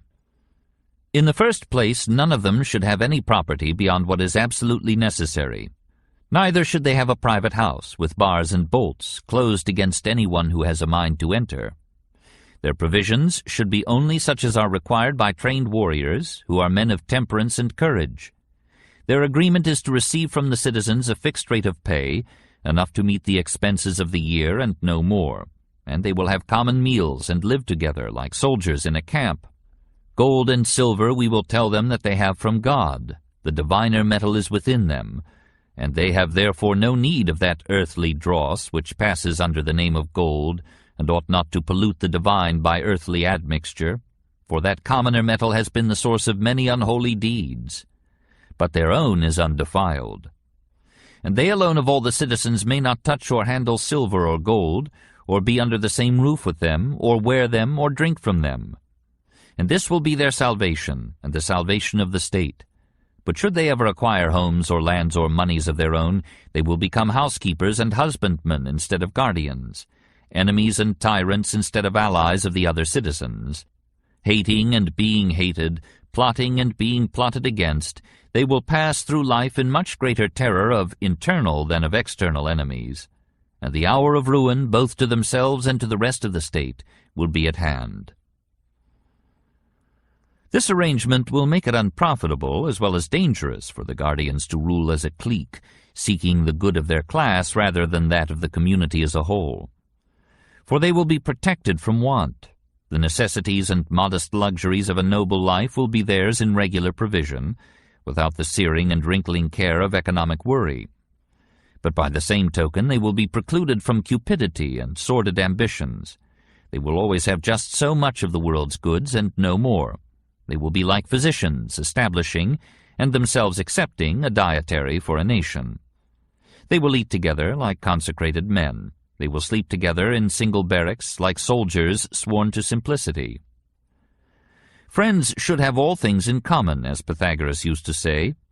So the authority of the guardians will be sterilized, and their power made poisonless. Their sole reward will be honor and the sense of service to the group. And they will be such men as from the beginning have deliberately consented to so materially limited a career. and such men as at the end of their stern training will have learned to value the high repute of the statesman above the crass emoluments of the office-seeking politicians or the economic man. At their coming, the battles of party politics will be no more. But what will their wives say to all this? Will they be content to forego the luxuries of life and the conspicuous consumption of goods? The guardians will have no wives. Their communism is to be of women as well as of goods. They are to be freed not only from the egoism of self, but from the egoism of family. They are not to be narrowed to the anxious acquisitiveness of the prodded husband. They are to be devoted not to a woman, but to the community. Even their children shall not be specifically or distinguishably theirs. All children of guardians shall be taken from their mothers at birth and brought up in common. Their particular parentage will be lost in the scuffle. All the guardian mothers will care for all the guardian children. The brotherhood of man within these limits will graduate from phrase to fact. Every boy will be a brother to every other boy, every girl a sister, every man a father, and every woman a mother. But whence will these women come? Some, no doubt, the guardians will woo out of the industrial or military classes. Others will have become, by their own right, members of the guardian class. For there is to be no sex barrier of any kind in this community, least of all in education. The girl shall have the same intellectual opportunities as the boy, the same chance to rise to the highest positions in the state. When Glaucon objects that this admission of women to any office, provided she has passed the tests, violates the principle of the division of labor, he receives the sharp reply that division of labor must be by aptitude and ability, not by sex. If a woman shows herself capable of political administration, let her rule. If a man shows himself to be capable only of washing dishes, let him fulfill the function to which Providence has assigned him. The community of wives does not mean indiscriminate mating. Rather, there is to be strict eugenic supervision of all reproductive relations. The argument from the breeding of animals here starts its wandering career. If we get such good results in breeding cattle selectively for qualities desired, and from breeding only from the best in each generation, why should we not apply similar principles to the matings of mankind? For it is not enough to educate the child properly. He must be properly born, of select and healthy ancestry. Education should begin before birth.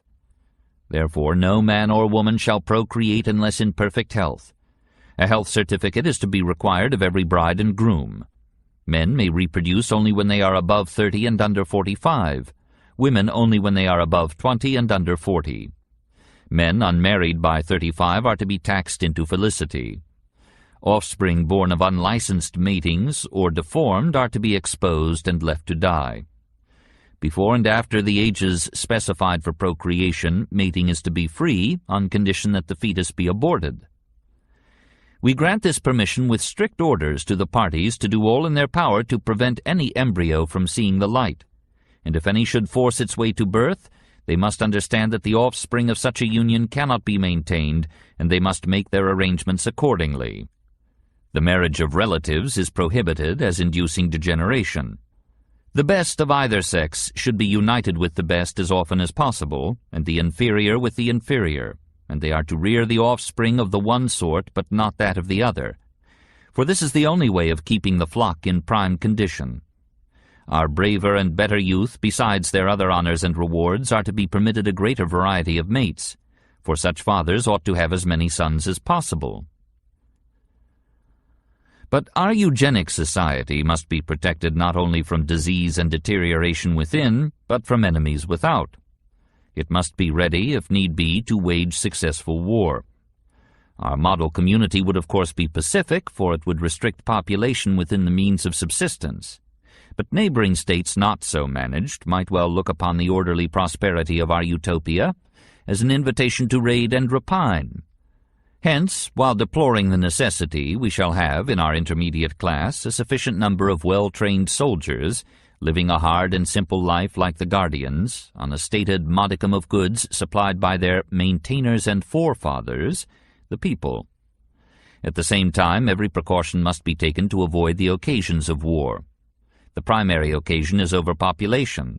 The second is foreign trade, with the inevitable disputes that interrupt it. Indeed, competitive trade is really a form of war. Peace is only a name. It will be well, then, to situate our ideal state considerably inland, so that it shall be shut out from any high development of foreign commerce. The sea fills a country with merchandise and money-making and bargaining. It breeds in men's minds habits of financial greed and faithlessness, alike in its internal and in its foreign relations. Foreign trade requires a large navy to protect it, and navalism is as bad as militarism. In every case, the guilt of war is confined to a few persons, and the many are friends. The most frequent wars are precisely the vilest: civil wars, wars of Greek against Greek. Let the Greeks form a pan-Hellenic league of nations, uniting lest the whole Greek race some day fall under the yoke of barbarian peoples. So our political structure will be topped with a small class of guardians. It will be protected by a large class of soldiers and auxiliaries, and it will rest on the broad base of a commercial, industrial, and agricultural population. This last, or economic class, will retain private property, private mates, and private families. But trade and industry will be regulated by the guardians to prevent excessive individual wealth or poverty.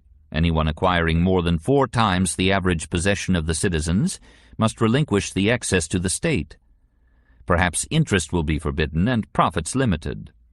The communism of the guardians is impracticable for the economic class. The distinguishing characteristics of this class are powerful instincts of acquisition and competition. Some noble souls among them will be free from this fever of combative possession, but the majority of men are consumed with it.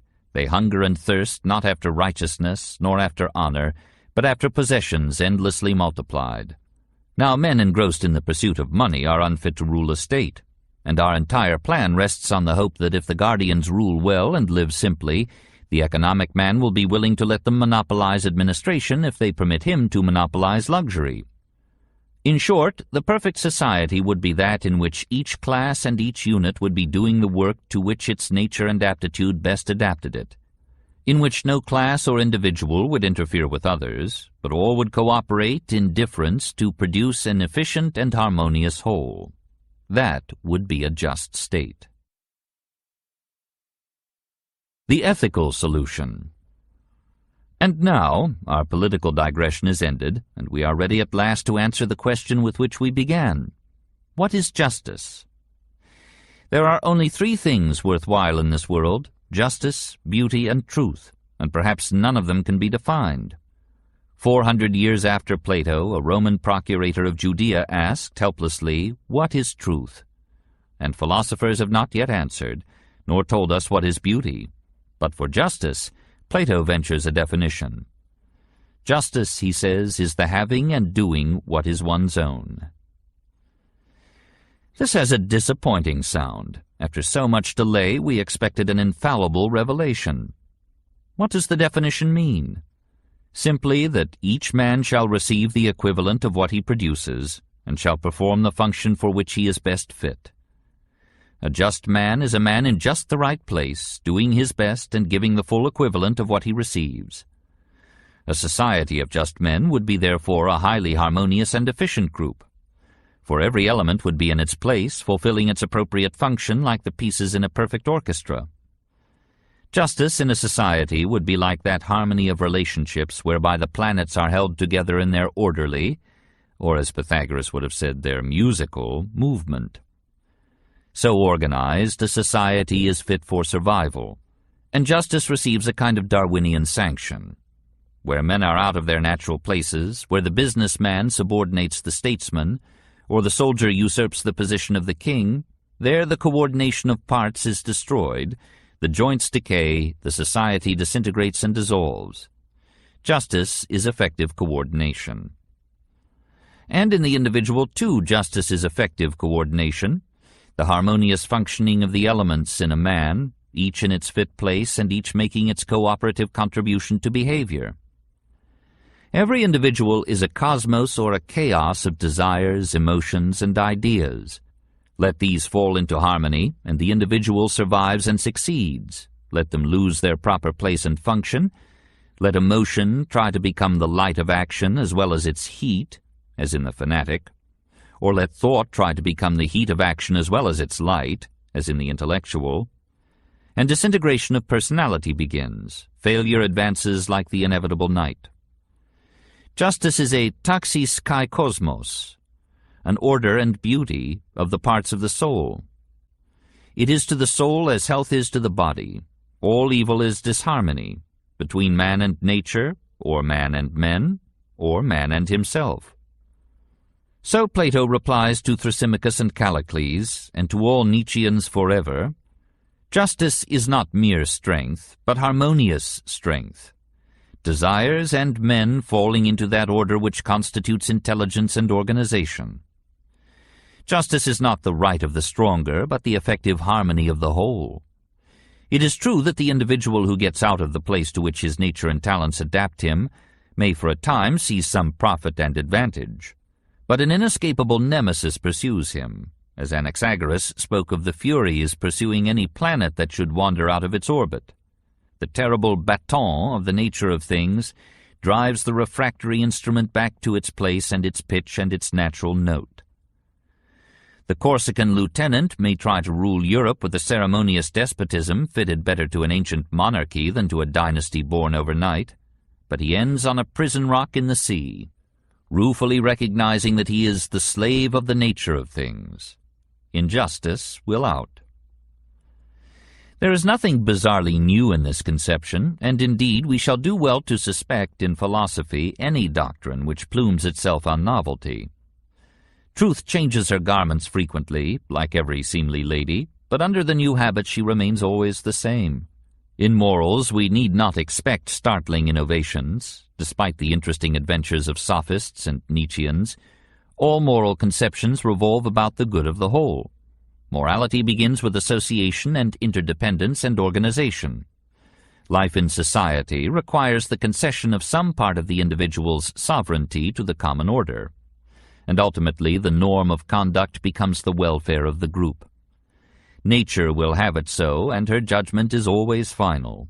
A group survives in competition or conflict with another group according to its unity and power, according to the ability of its members to cooperate for common ends. And what better cooperation could there be than that each should be doing that which he can do best? This is the goal of the organization, which every society must seek if it would have life. Morality, said Jesus, is kindness to the weak. Morality, said Nietzsche, is the bravery of the strong. Morality, says Plato, is the effective harmony of the whole. Probably all three doctrines must be combined to find a perfect ethics. But can we doubt which of the elements is fundamental? Criticism. And now, what shall we say of this whole utopia? Is it feasible? And if not, has it any practicable features which we could turn to contemporary use? Has it ever in any place or measure been realized? At least the last question must be answered in Plato's favor. For 1,000 years Europe was ruled by an order of guardians considerably like that which was visioned by our philosopher. During the Middle Ages it was customary to classify the population of Christendom into laboratores, workers, bellatores, soldiers, and oratores, clergy. The last group, though small in number, monopolized the instruments and opportunities of culture and ruled with almost unlimited sway half of the most powerful continent on the globe. The clergy, like Plato's guardians, were placed in authority not by the suffrages of the people, but by their talent as shown in ecclesiastical studies and administration, by their disposition to a life of meditation and simplicity, and, perhaps it should be added, by the influence of their relatives with the powers of state and church.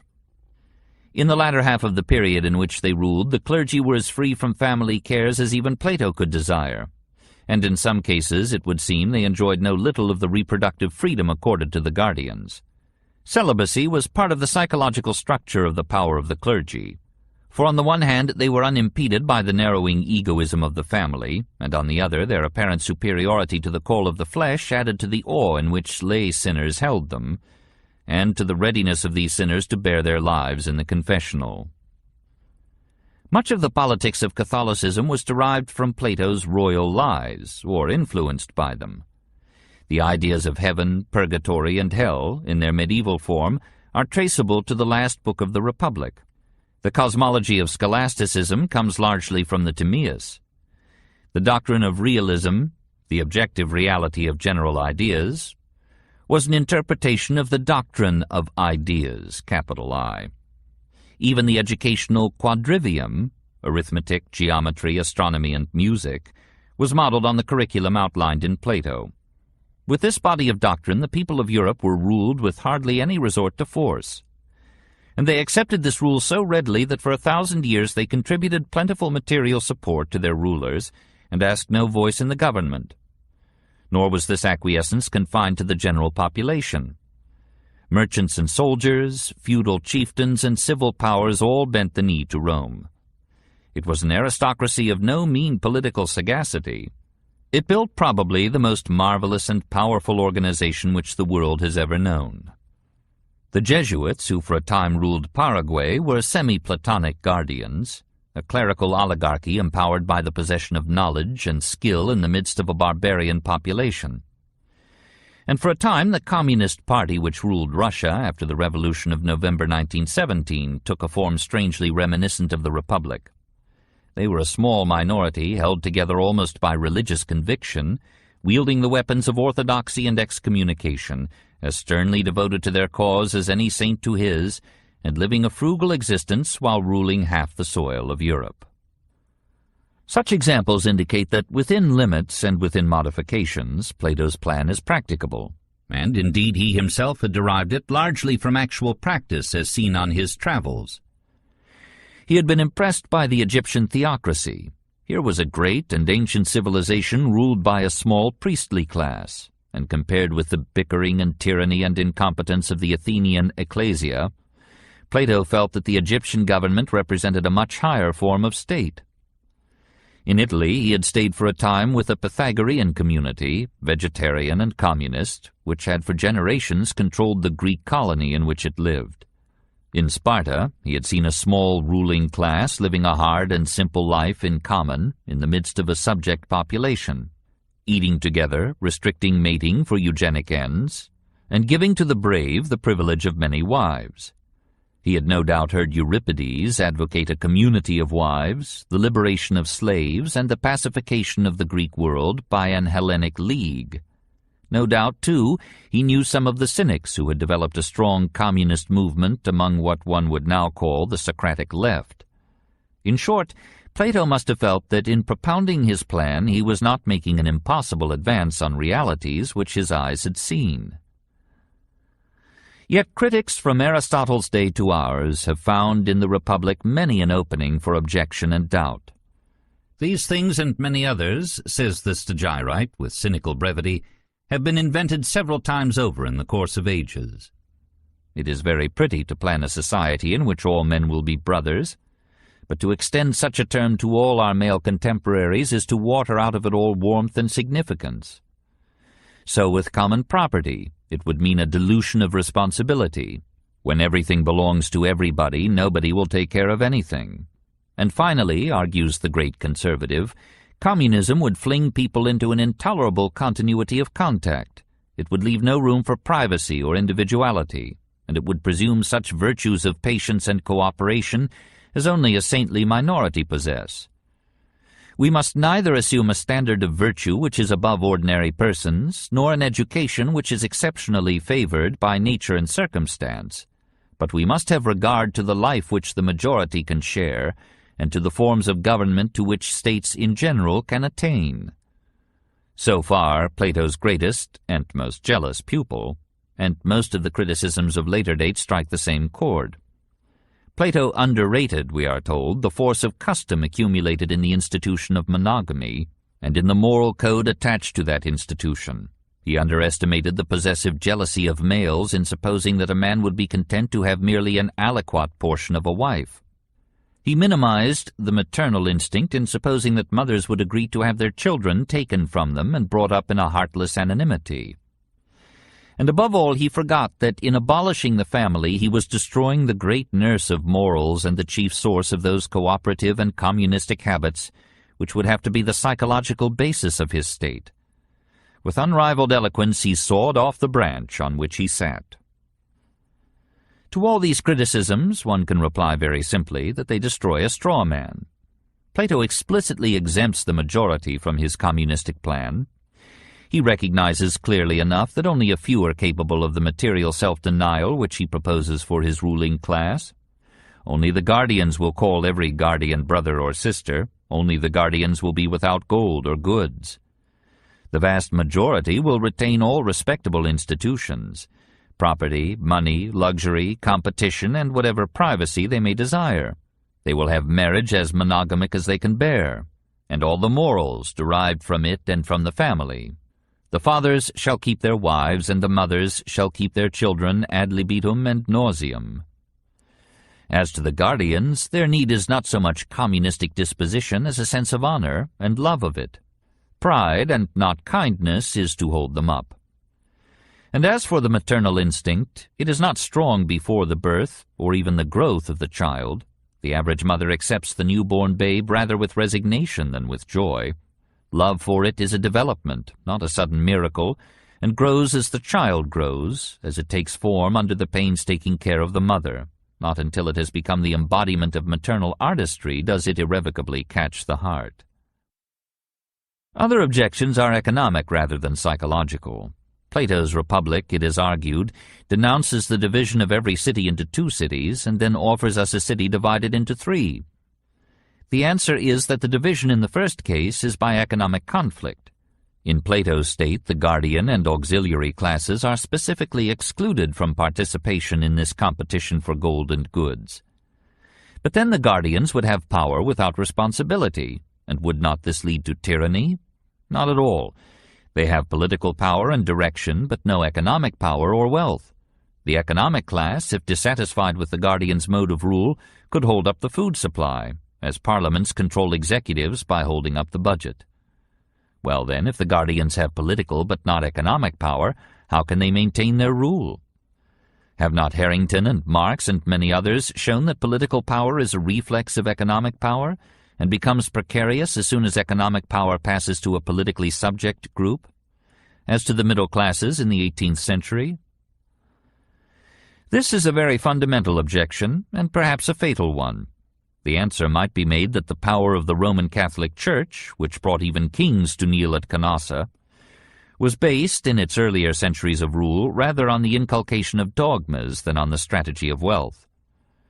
But it may be that the long dominion of the Church was due to the agricultural condition of Europe. An agricultural population is inclined to supernatural belief by its helpless dependence on the caprice of the elements, and by that inability to control nature which always leads to fear and thence to worship. When industry and commerce developed, a new type of mind and man arose, more realistic and terrestrial, and the power of the Church began to crumble as soon as it came into conflict with this new economic fact. Political power must repeatedly readjust itself to the changing balance of economic forces. The economic dependence of Plato's guardians on the economic class would very soon reduce them to the controlled political executives of that class. Even the manipulation of military power would not long forestall this inevitable issue, any more than the military forces of revolutionary Russia could prevent the development of a proprietary individualism among the peasants who controlled the growth of food, and therefore the fate of the nation.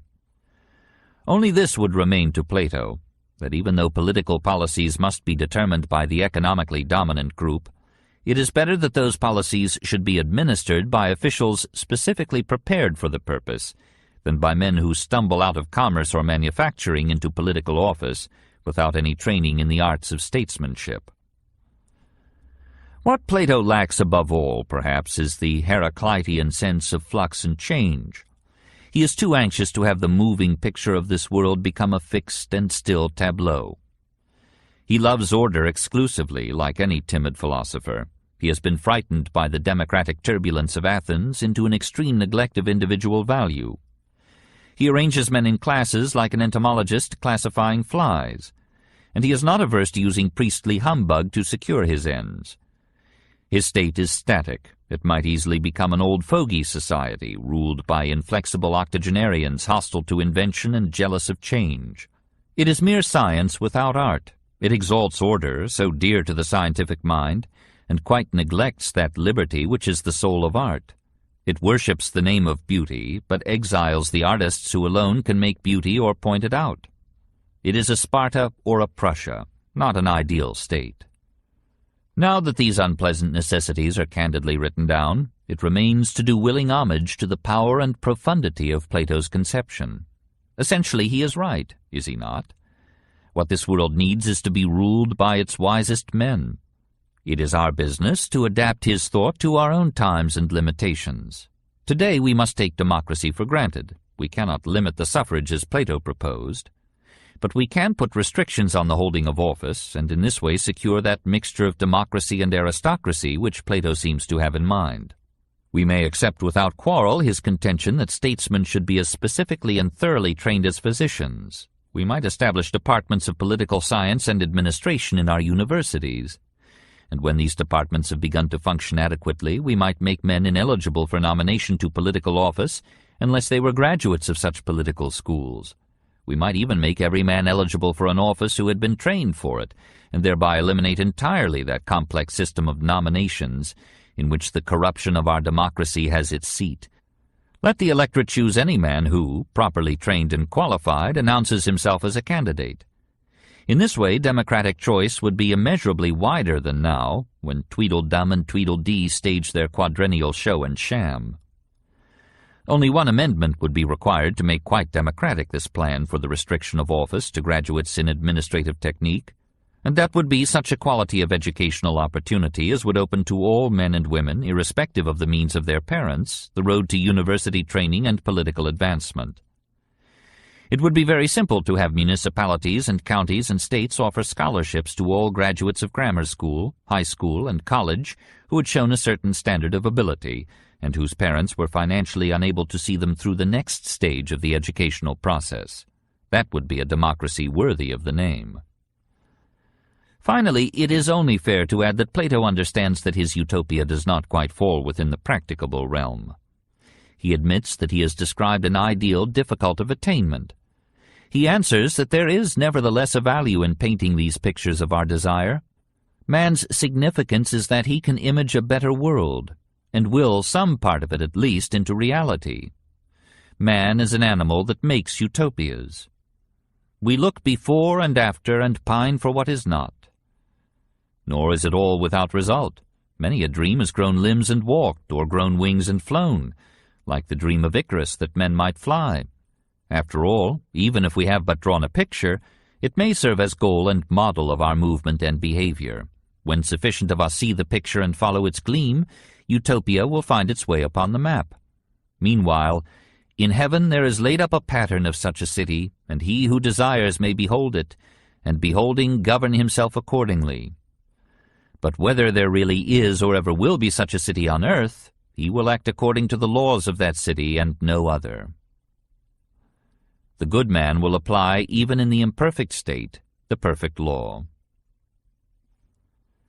Nevertheless, with all these concessions to doubt, the master was bold enough to risk himself when a chance offered to realize his plan. In the year 387 BC, Plato received an invitation from Dionysius, ruler of the then flourishing and powerful Syracuse, capital of Sicily, to come and turn his kingdom into utopia. And the philosopher, thinking like to ago that it was easier to educate one man, even though a king, than a whole people, consented. But when Dionysius found that the plan required either that he should become a philosopher or cease to be a king, he balked, and the upshot was a bitter quarrel. Story has it that Plato was sold into slavery to be rescued by his friend and pupil Anaxagoras, who, when Plato's Athenian followers wished to reimburse him for the ransom he had paid, refused, saying that they should not be the only ones privileged to help philosophy. This, and, if we may believe Diogenes Laertius, another similar experience, may account for the disillusioned conservatism of Plato's last work, The Laws. And yet the closing years of his long life must have been fairly happy. His pupils had gone out in every direction, and their success had made him honored everywhere. He was at peace in his academe, walking from group to group of his students and giving them problems and tasks on which they were to make research and, when he came to them again, give report and answer. La Rochefoucauld said that few know how to grow old. Plato knew, to learn like Solon and to teach like Socrates, to guide the eager young and to find the intellectual love of comrades. For his students loved him as he loved them. He was their friend as well as their philosopher and guide. One of his pupils, facing that great abyss called marriage, invited the master to his wedding feast. Plato came, rich with his 80 years, and joined the merrymakers gladly. But as the hours laughed themselves away, the old philosopher retired into a quiet corner of the house and sat down on a chair to win a little sleep. In the morning, when the feast was over, the tired revelers came to wake him. They found that during the night, quietly and without ado, he had passed from a little sleep to an endless one. All Athens followed him to the grave.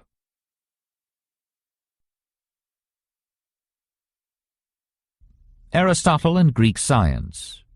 The historical background. Aristotle was born at Stagira, a Macedonian city some 200 miles to the north of Athens, in the year 384 BC. His father was friend and physician to Amyntas, king of Macedon and grandfather of Alexander. Aristotle himself seems to have become a member of the great medical fraternity of Asclepiads. He was brought up in the odor of medicine, as many later philosophers were brought up in the odor of sanctity. He had every opportunity and encouragement to develop a scientific bent of mind. He was prepared from the beginning to become the founder of science. We have a choice of stories for his youth.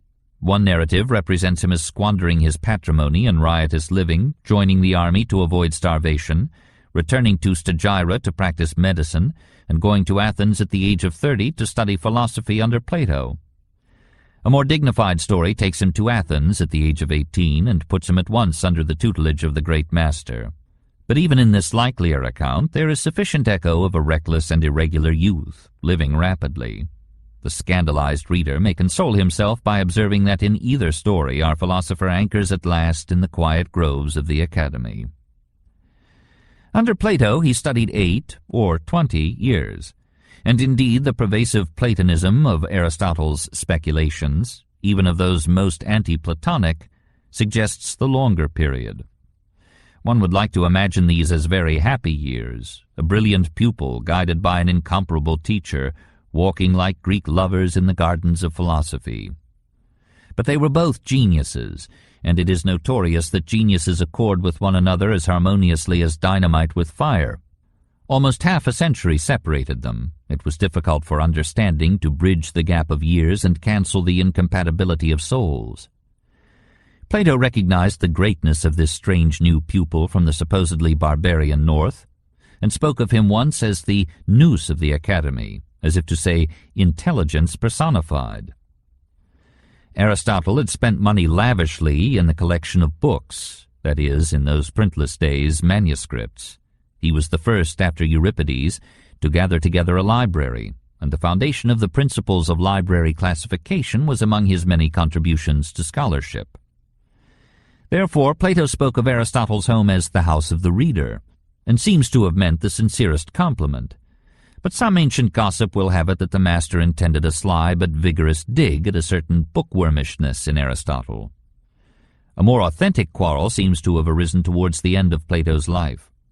Our ambitious youth apparently developed an Oedipus complex against his spiritual father for the favors and affections of philosophy, and began to hint that wisdom would not die with Plato, while the old sage spoke of his pupil as a foal that kicks his mother after draining her dry. The learned Celer, in whose pages Aristotle almost achieves the nirvana of respectability, would have us reject these stories, but we may presume that where there is still so much smoke, there was once a flame.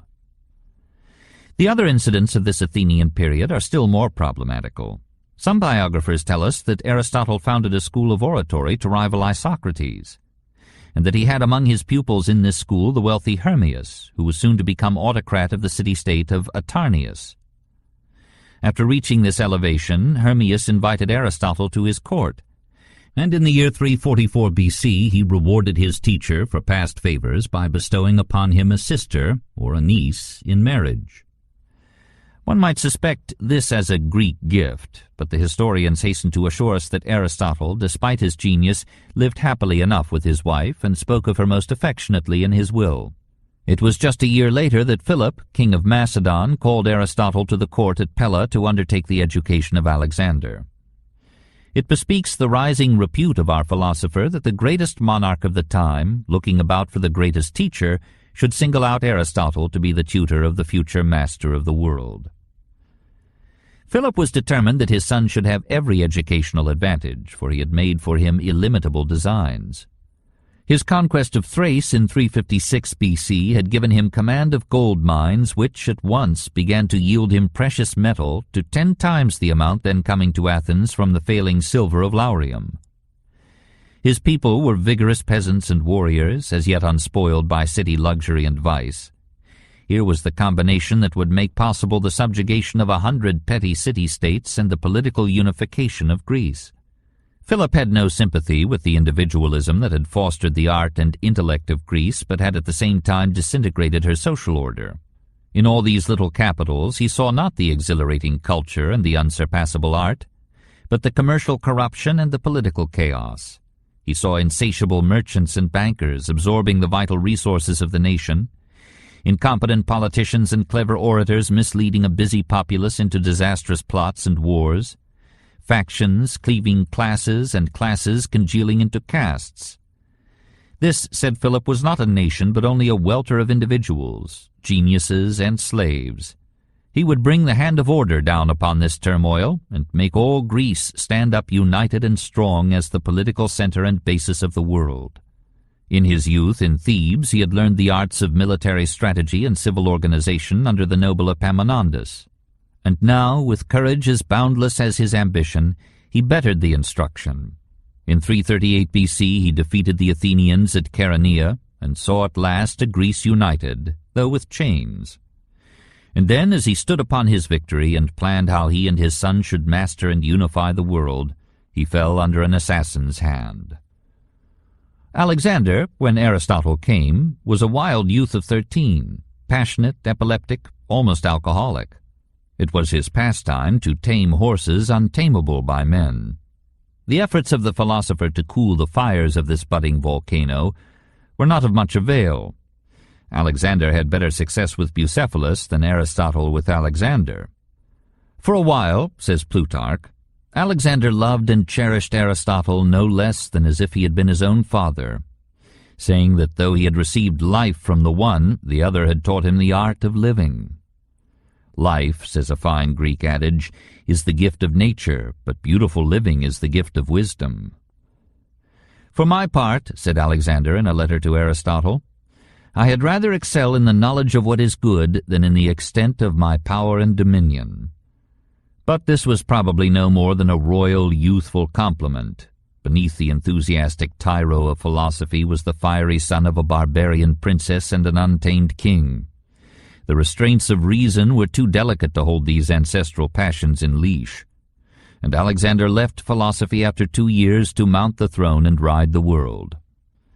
History leaves us free to believe, though we should suspect these pleasant thoughts, that Alexander's unifying passion derived some of its force and grandeur from his teacher, the most synthetic thinker in the history of thought, and that the conquest of order in the political realm by the pupil, and in the philosophic realm by the master, were but diverse sides of one noble and epic project, 2 magnificent Macedonians unifying 2 chaotic worlds. Setting out to conquer Asia, Alexander left behind him in the cities of Greece governments favorable to him but populations resolutely hostile. The long tradition of a free and once imperial Athens made subjection, even to a brilliant world-conquering despot, intolerable, and the bitter eloquence of Demosthenes kept the assembly always on the edge of revolt against the Macedonian party that held the reins of city power. Now, when Aristotle, after another period of travel, returned to Athens in the year 334 BC, he very naturally associated with this Macedonian group and took no pains to conceal his approval of Alexander's unifying rule. As we study the remarkable succession of works, in speculation and research, which Aristotle proceeded to unfold in the last 12 years of his life, and as we watch him in his multifold tasks of organizing his school and of coordinating such a wealth of knowledge as probably never before had passed through the mind of one man, Let us occasionally remember that this was no quiet and secure pursuit of truth, that at any minute the political sky might change and precipitate a storm in this peaceful philosophic life. Only with this situation in mind shall we understand Aristotle's political philosophy and his tragic end. The work of Aristotle. It was not hard for the instructor of the King of Kings to find pupils even in so hostile a city as Athens. When, in the 53rd year of his age, Aristotle established his school, the Lyceum, so many students flocked to him that it became necessary to make complicated regulations for the maintenance of order. The students themselves determined the rules and elected every 10 days one of their number to supervise the school. But we must not think of it as a place of rigid discipline. Rather, the picture which comes down to us is of scholars eating their meals in common with the master, and learning from him as he and they strolled up and down the walk along the athletic field from which the Lyceum took its name. The walk was called Peripatos, hence the later name Peripatetic School. The athletic field was part of the grounds of the temple of Apollo Lycaeus, the protector of the flock against the wolf. Lycos. The new school was no mere replica of that which Plato had left behind him. The academy was devoted above all to mathematics and to speculative and political philosophy. The Lyceum had rather a tendency to biology and the natural sciences. If we may believe Pliny, Alexander instructed his hunters, gamekeepers, gardeners, and fishermen to furnish Aristotle with all the zoological and botanical material he might desire. Other ancient writers tell us that at one time he had at his disposal 1,000 men scattered throughout Greece and Asia, collecting for him specimens of the fauna and flora of every land.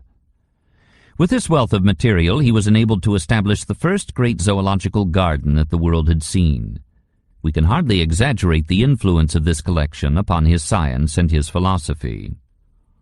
Where did Aristotle derive the funds to finance these undertakings? He was himself, by this time, a man of spacious income, and he had married into the fortune of one of the most powerful public men in Greece. Athenaeus, no doubt with some exaggeration, relates that Alexander gave Aristotle, for physical and biological equipment and research, the sum of 800 talents, in modern purchasing power some $4 million. It was at Aristotle's suggestion, some think, that Alexander sent a costly expedition to explore the sources of the Nile and discover the causes of its periodical overflow. The expedition reported that the inundations were due to the melting of the snow on the mountains of Abyssinia. Such works as the digest of 158 political constitutions, drawn up for Aristotle, indicate a considerable corps of aides and secretaries. In short, we have here the first example in European history of the large-scale financing of science by public wealth. What knowledge would we not win if modern states were to support research on a proportionately lavish scale? Yet we should do Aristotle injustice if we were to ignore the almost fatal limitations of equipment which accompanied these unprecedented resources and facilities. He was compelled to fix time without a watch, to compare degrees of heat without a thermometer, to observe the heavens without a telescope, and the weather without a barometer. Of all our mathematical, optical, and physical instruments he possessed only the rule and compass, together with the most imperfect substitutes of some few others. Chemical analysis, correct measurements and weights, and a thorough application of mathematics to physics were unknown. The attractive force of matter, the law of gravitation, electrical phenomena, the conditions of chemical combination, pressure of air and its effects, the nature of light, heat, combustion, etc., in short, all the facts on which the physical theories of modern science are based were wholly, or almost wholly, undiscovered. See here how inventions make history. For lack of a telescope, Aristotle's astronomy is a tissue of childish romance. For lack of a microscope, his biology wanders endlessly astray.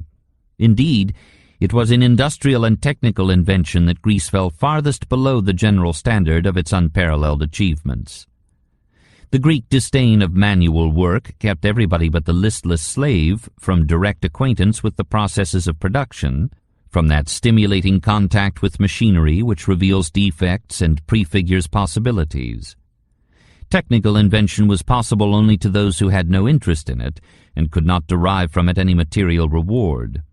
Perhaps the very cheapness of the slaves made invention lag. Muscle was still less costly than machines.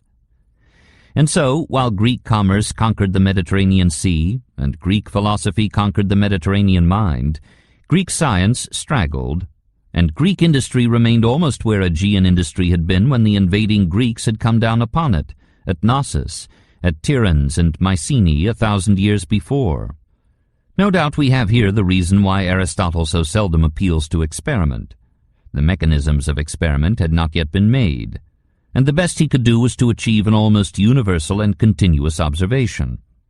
Nevertheless, the vast body of data gathered by him and his assistants became the groundwork of the progress of science, the textbook of knowledge for 2,000 years, one of the wonders of the work of man. Aristotle's writings ran into the hundreds. Some ancient authors credit him with 400 volumes, others with 1,000. What remains is but a part, and yet it is a library in itself. Conceive the scope and grandeur of the whole. There are, first, the logical works, categories, topics, prior and posterior analytics, propositions, and sophistical refutation. These works were collected and edited by the later Peripatetics under the general title of Aristotle's Organon, that is, the organ or instrument of correct thinking. Secondly, there are the scientific works, physics, on the heavens, growth and decay, meteorology, natural history, on the soul, the parts of animals, the movement of animals, and the generation of animals. There are, thirdly, the aesthetic works, rhetoric and poetics, and fourthly come the more strictly philosophical works, ethics, politics, and metaphysics. This is the chronological order so far as known. Our discussion will follow this order except in the case of the metaphysics. Here, evidently, is the Encyclopaedia Britannica of Greece. Every problem under the sun and about it finds a place. No wonder there are more errors and absurdities in Aristotle than in any other philosopher who ever wrote. Here is such a synthesis of knowledge and theory as no man would ever achieve again till Spencer's day, and even then not half so magnificently. Here, better than Alexander's fitful and brutal victory, was a conquest of the world. If philosophy is the quest of unity, Aristotle deserves the high name that 20 centuries gave him, Ile Philosophus, the philosopher. Naturally, in a mind of such scientific turn, poesy was lacking. We must not expect of Aristotle such literary brilliance as floods the pages of the dramatist philosopher Plato. Instead of giving us great literature in which philosophy is embodied and obscured in myth and imagery, Aristotle gives us science, technical, abstract, concentrated. If we go to him for entertainment, we shall sue for the return of our money. Instead of giving terms to literature, as Plato did, he built the terminology of science and philosophy.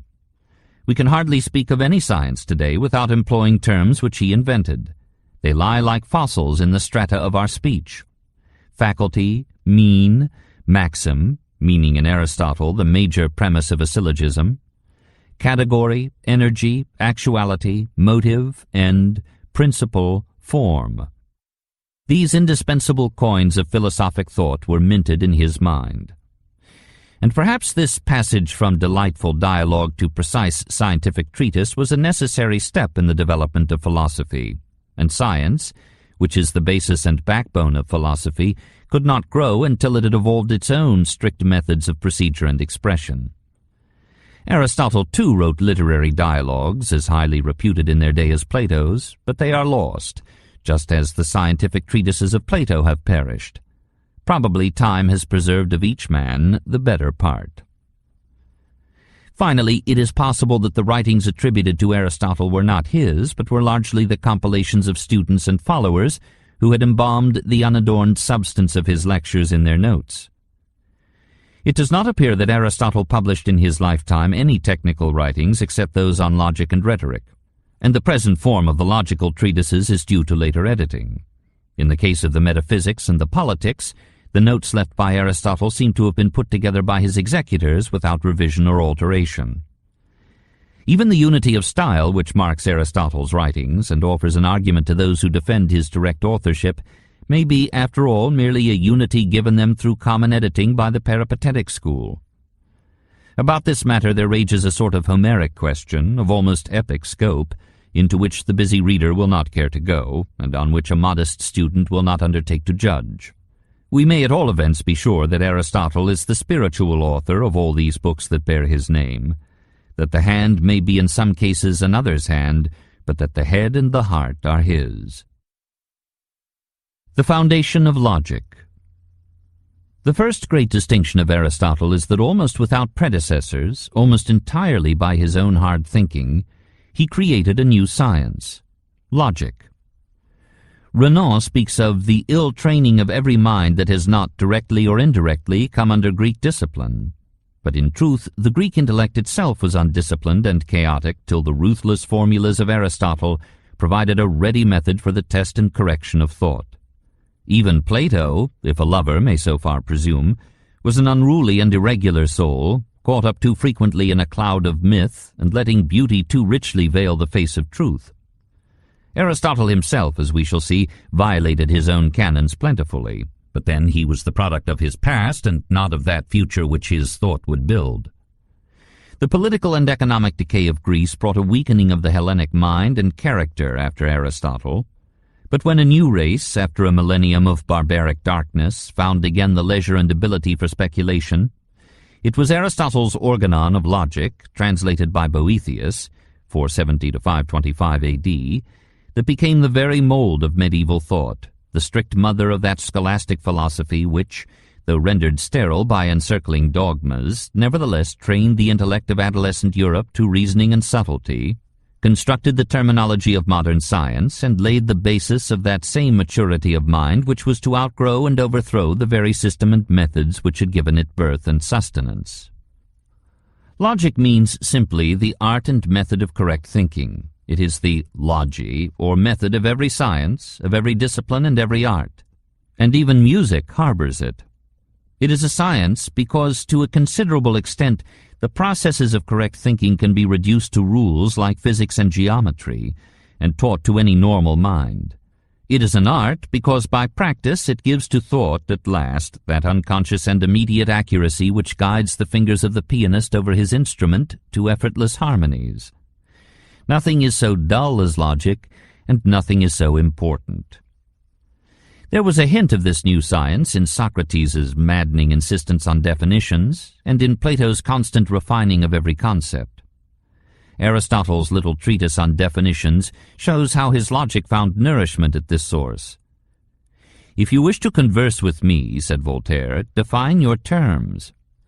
How many a debate would have been deflated into a paragraph if the disputants had dared to define their terms. This is the alpha and omega of logic, the heart and soul of it, that every important term in serious discourse shall be subjected to strictest scrutiny and definition. It is difficult and ruthlessly tests the mind, but once done it is half of any task. How shall we proceed to define an object or a term? Aristotle answers that every good definition has two parts, stands on two solid feet. First, it assigns the object in question to a class or group whose general characteristics are also its own. So man is, first of all, an animal. And secondly, it indicates wherein the object differs from all the other members in its class. So man, in the Aristotelian system, is a rational animal. His specific difference is that, unlike all other animals, he is rational. Here is the origin of a pretty legend. Aristotle drops an object into the ocean of its class, then takes it out all dripping with generic meaning, with the marks of its kind and group, while its individuality and difference shine out all the more clearly for this juxtaposition with other objects that resemble it so much and are so different. Passing out from this rear line of logic, we come into the great battlefield on which Aristotle fought out with Plato the dread question of universals. It was the first conflict in a war which was to last till our own day, and make all medieval Europe ring with the clash of realists and nominalists. A universal, to Aristotle, is any common noun, any name capable of universal application to the members of a class.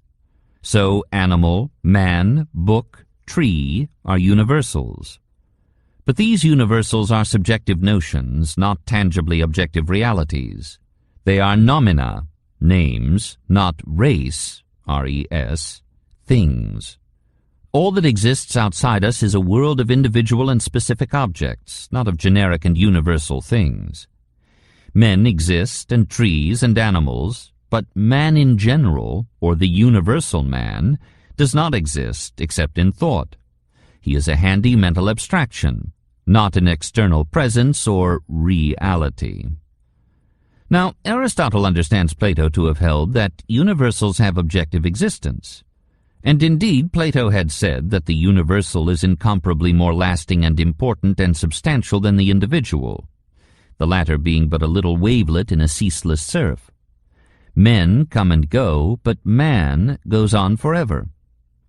Aristotle's is a matter-of-fact mind, as William James would say, a tough, not a tender mind.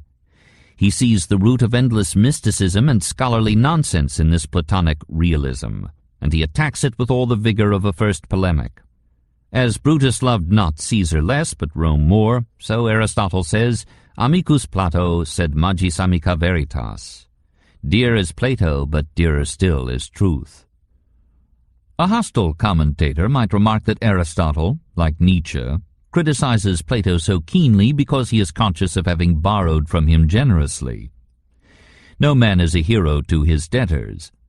But Aristotle has a healthy attitude, nevertheless. He is a realist almost in the modern sense. He is resolved to concern himself with the objective present, while Plato is absorbed in a subjective future.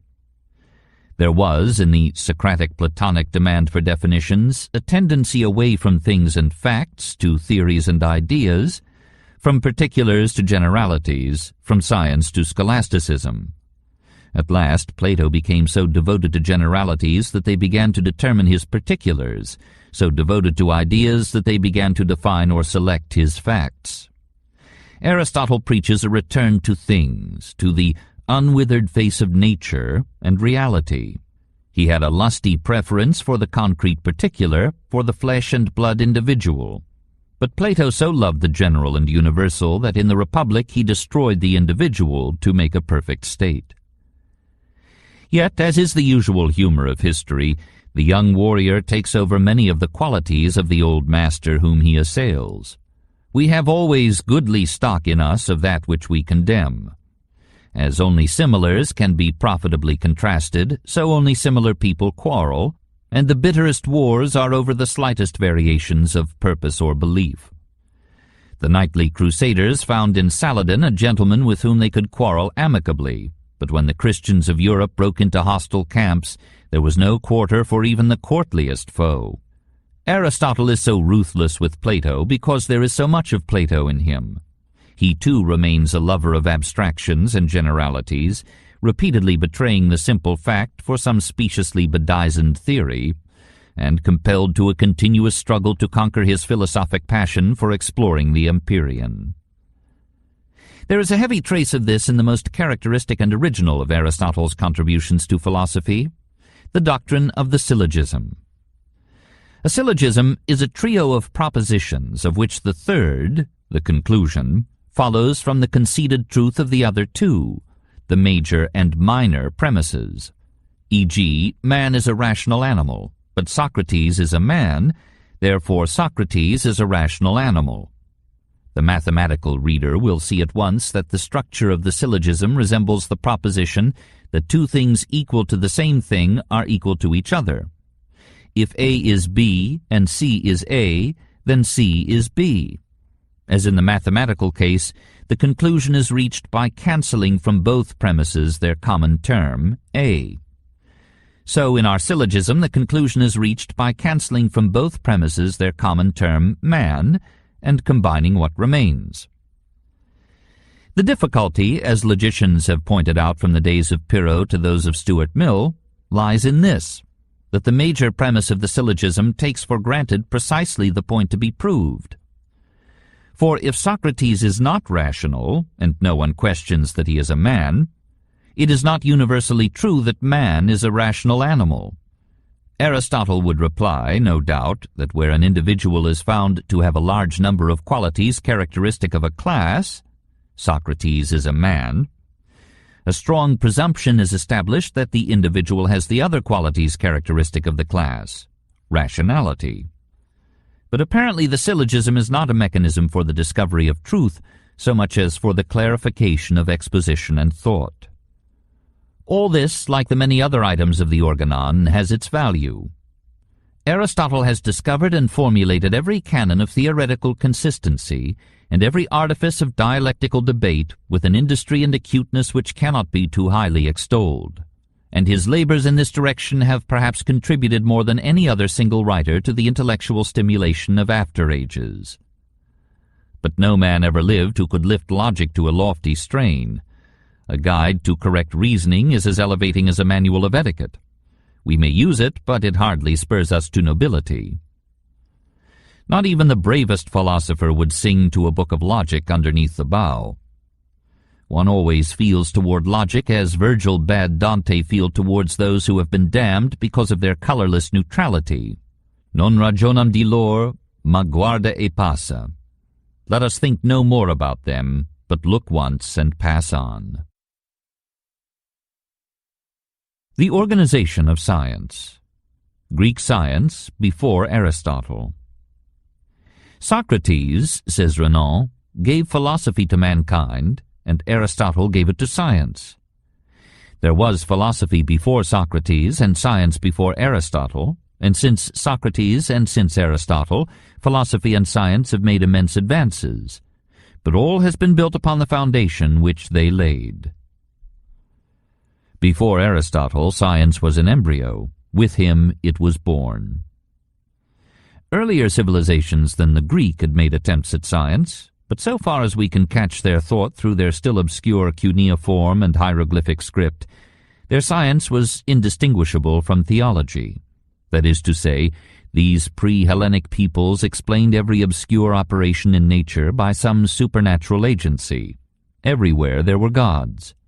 Apparently it was the Ionian Greeks who first dared to give natural explanations of cosmic complexities and mysterious events. They sought in physics the natural causes of particular incidents, and in philosophy a natural theory of the whole. Thales, 640 to 550 BC, the father of philosophy, was primarily an astronomer, who astonished the natives of Miletus by informing them that the sun and stars, which they were wont to worship as gods, were merely balls of fire.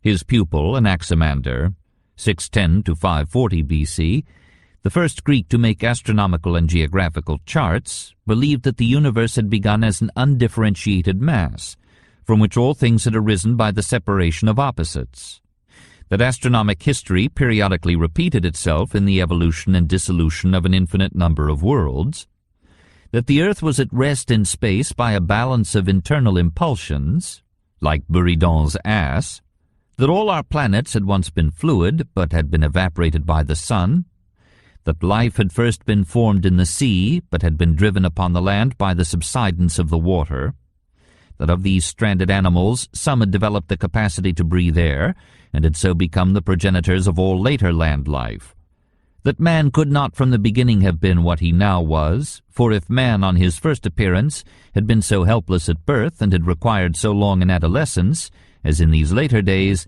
he could not possibly have survived. Anaximenes, another Milesian, who flourished around 450 BC, described the primeval condition of things as a very rarefied mass, gradually condensing into wind, cloud, water, earth, and stone. The three forms of matter, gas, liquid, and solid, were progressive stages of condensation. Heat and cold were merely rarefaction and condensation. Earthquakes were due to the solidification of an originally fluid earth. Life and soul were one, an animating and expansive force present in everything, everywhere. Anaxagoras, 500 to 428 BC, teacher of Pericles, seems to have given a correct explanation of solar and lunar eclipses. He discovered the processes of respiration in plants and fishes, and he explained man's intelligence by the power of manipulation that came when the forelimbs were freed from the tasks of locomotion. Slowly, in these men, knowledge grew into science. Heraclitus, 530 to 470 BC, who left wealth and its cares to live a life of poverty and study in the shade of the temple porticos at Ephesus, turned science from astronomy to earthlier concerns. "All things forever flow and change," he said. "Even in the stillest matter there is unseen flux and movement." Cosmic history runs in repetitious cycles, each beginning and ending in fire. Here is one source of the Stoic and Christian doctrine of last judgment and hell. "Through strife," says Heraclitus, "all things arise and pass away. War is the father and king of all. Some he has made gods, and some men, some slaves, and some free. Where there is no strife, there is decay. The mixture which is not shaken decomposes. In this flux of change and struggle and selection, only one thing is constant, and that is law. This order, the same for all things, no one of gods or men has made, but it always was, and is, and shall be." Empedocles, who flourished around 445 BC in Sicily, developed to a further stage the idea of evolution. Organs arise not by design, but by selection. Nature makes many trials and experiments with organisms, combining organs variously. Where the combination meets environmental needs, the organism survives and perpetuates its like. Where the combination fails, the organism is weeded out. As time goes on, organisms are more and more intricately and successfully adapted to their surroundings. Finally, in Leucippus, who flourished around 445 BC, and Democritus, 460 to 360 BC, master and pupil in Thracian Abdera, we get the last stage of pre-Aristotelian science, materialistic deterministic atomism. "Everything," said Leucippus, "is driven by necessity." "In reality," said Democritus, "there are only atoms and the void." Perception is due to the expulsion of atoms from the object upon the sense organ. There is or have been or will be an infinite number of worlds. At every moment planets are colliding and dying, and new worlds are rising out of chaos by the selective aggregation of atoms of similar size and shape. There is no design. The universe is a machine. This, in dizzy and superficial summary, is the story of Greek science before Aristotle. Its cruder items can be well forgiven when we consider the narrow circle of experimental and observational equipment within which these pioneers were compelled to work. The stagnation of Greek industry under the incubus of slavery prevented the full development of these magnificent beginnings, and the rapid complication of political life in Athens turned the sophists and Socrates and Plato away from physical and biological research into the paths of ethical and political theory. It is one of the many glories of Aristotle that he was broad and brave enough to compass and combine these two lines of Greek thought, the physical and the moral. That going back beyond his teacher, he caught again the thread of scientific development in the pre-Socratic Greeks, carried on their work with more resolute detail and more varied observation, and brought together all the accumulated results in a magnificent body of organized science. Aristotle as a naturalist. If we begin here chronologically with his physics, we shall be disappointed, for we find that this treatise is really a metaphysics, an abstruse analysis of matter, motion, space, time, infinity, cause, and other such ultimate concepts. One of the more lively passages is an attack on Democritus's void. There can be no void or vacuum in nature, says Aristotle, for in a vacuum all bodies would fall with equal velocity. This being impossible, the supposed void turns out to have nothing in it. An instance at once of Aristotle's very occasional humor, his addiction to unproved assumptions and his tendency to disparage his predecessors in philosophy. It was the habit of our philosopher to preface his works with historical sketches of previous contributions to the subject in hand, and to add to every contribution an annihilating refutation. Aristotle, after the Ottoman manner, says Bacon, thought he could not reign secure without putting all his brethren to death. But to this fratricidal mania we owe much of our knowledge of pre-Socratic thought. For reasons already given, Aristotle's astronomy represents very little advance upon his predecessors. He rejects the view of Pythagoras that the sun is the center of our system. He prefers to give that honor to the earth. But the little treatise on meteorology is full of brilliant observations, and even its speculations strike illuminating fire. This is a cyclic world, says our philosopher. The sun forever evaporates the sea, dries up rivers and springs, and transforms at last the boundless ocean into the barest rock, while conversely the uplifted moisture, gathered into clouds, falls and renews the rivers and the seas. Everywhere change goes on, imperceptibly but effectively. Egypt is the work of the Nile, the product of its deposits through 1,000 centuries. Here the sea encroaches upon the land, there the land reaches out timidly into the sea. New continents and new oceans rise, old oceans and old continents disappear, and all the face of the world is changed and rechanged in a great systole and diastole of growth and dissolution. Sometimes these vast effects occur suddenly and destroy the geological and material bases of civilization and even of life. Great catastrophes have periodically denuded the earth and reduced man again to his first beginnings. Like Sisyphus, civilization has repeatedly neared its zenith only to fall back into barbarism and begin da capo its upward travail. Hence the almost eternal recurrence, in civilization after civilization, of the same inventions and discoveries, the same dark ages of slow economic and cultural accumulation, the same rebirths of learning and science and art. No doubt some popular myths are vague traditions surviving from earlier cultures. So the story of man runs in a dreary circle because he is not yet master of the earth that holds him. The foundation of biology. As Aristotle walked wondering through his great zoological garden, he became convinced that the infinite variety of life could be arranged in a continuous series in which each link would be almost indistinguishable from the next. In all respects, whether in structure or mode of life or reproduction and rearing, or sensation and feeling, there are minute gradations and progressions from the lowest organisms to the highest. At the bottom of the scale we can scarcely divide the living from the dead. Nature makes so gradual a transition from the inanimate to the animate kingdom that the boundary lines which separate them are indistinct and doubtful. And perhaps a degree of life exists even in the inorganic. Again, many species cannot with certainty be called plants or animals. And as in these lower organisms it is almost impossible at times to assign them to their proper genus and species, so similar are they, so in every order of life the continuity of gradations and differences is as remarkable as the diversity of functions and forms.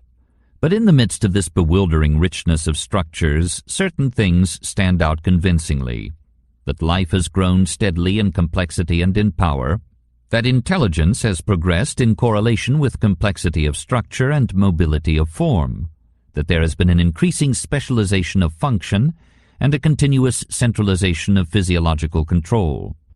Slowly, life created for itself a nervous system and a brain, and mind moved resolutely on towards the mastery of its environment. The remarkable fact here is that with all these gradations and similarities leaping to Aristotle's eyes, he does not come to the theory of evolution. He rejects Empedocles' doctrine that all organs and organisms are a survival of the fittest, and Anaxagoras' idea that man became intelligent by using his hands for manipulation rather than for movement. Aristotle thinks, on the contrary, that man so used his hands because he had become intelligent. Indeed, Aristotle makes as many mistakes as possible for a man who is founding the science of biology. He thinks, for example, that the male element in reproduction merely stimulates and quickens. It does not occur to him, what we now know from experiments in parthenogenesis, that the essential function of the sperm is not so much to fertilize the ovum as to provide the embryo with the heritable qualities of the male parent, and so permit the offspring to be a vigorous variant, a new admixture of two ancestral lines. As human dissection was not practiced in his time, he is particularly fertile in physiological errors. He knows nothing of muscles, not even of their existence. He does not distinguish arteries from veins. He thinks the brain is an organ for cooling the blood. He believes, forgivably, that man has more sutures in the skull than women. He He believes, less forgivably, that man has only 8 ribs on each side. He believes, incredibly and unforgivably, that woman has fewer teeth than man. Apparently his relations with women were of the most amicable kind. Yet he makes a greater total advance in biology than any Greek before or after him. He perceives that birds and reptiles are near allied in structure, that the monkey is in form intermediate between quadrupeds and man, and once he boldly declares that man belongs in one group of animals with the viviparous quadrupeds, are mammals. He remarks that the soul in infancy is scarcely distinguishable from the soul of animals. He makes the illuminating observation that diet often determines the mode of life. For of beasts some are gregarious and others solitary. They live in the way which is best adapted to obtain the food of their choice. He anticipates Fontane's famous law that characters common to the genus, like eyes and ears, appear in the developing organism before characters peculiar to its species, like the formula of the teeth, or to its individual self, like the final color of the eyes. And he reaches out across 2,000 years to anticipate Spencer's generalization that individuation varies inversely as genesis, that is, that the more highly developed and specialized a species or an individual happens to be, the smaller will be the number of its offspring. He notices and explains reversion to type, the tendency of a prominent variation, like genius, to be diluted in mating and lost in successive generations. He makes many zoological observations which, temporarily rejected by later biologists, have been confirmed by modern research, of fishes that make nests, for example, and sharks that boast of a placenta. And finally, he establishes the science of embryology. He who sees things grow from their beginning, he writes, will have the finest view of them. Hippocrates, born 460 BC, greatest of Greek physicians, had given a fine example of the experimental method by breaking a hen's eggs at various stages of incubation, and had applied the results of these studies in his treatise on the origin of the child. Aristotle followed this lead and performed experiments that enabled him to give a description of the development of the chick which even today arouses the admiration of embryologists. He must have performed some novel experiments in genetics, for he disapproves the theory that the sex of the child depends on what testis supplies the reproductive fluid, by quoting a case where the right testis of the father had been tied, and yet the children had been of different sexes. He raises some very modern problems of heredity. A woman of Elis had married a Negro. Her children were all whites, but in the next generation Negroes reappeared. Where, asks Aristotle, was the blackness hidden in the middle generation? There was but a step from such a vital and intelligent query to the epical experiments of Gregor Mendel, 1822 to 1882. Prudens quaestio dimidium scientiae. To know what to ask is already to know half. Surely, despite the errors that mar these biological works, they form the greatest monument ever raised to the science by any one man. When we consider that before Aristotle there had been, so far as we know, no biology beyond scattered observations, we perceive that this achievement alone might have sufficed for one lifetime and would have given immortality. But Aristotle had only begun. Metaphysics and the Nature of God. His metaphysics grew out of his biology. Everything in the world is moved by an inner urge to become something greater than it is. Everything is both the form, or reality, which has grown out of something which was its matter, or raw material, and it may in its turn be the matter out of which still higher forms will grow. So the man is the form of which the child was the matter.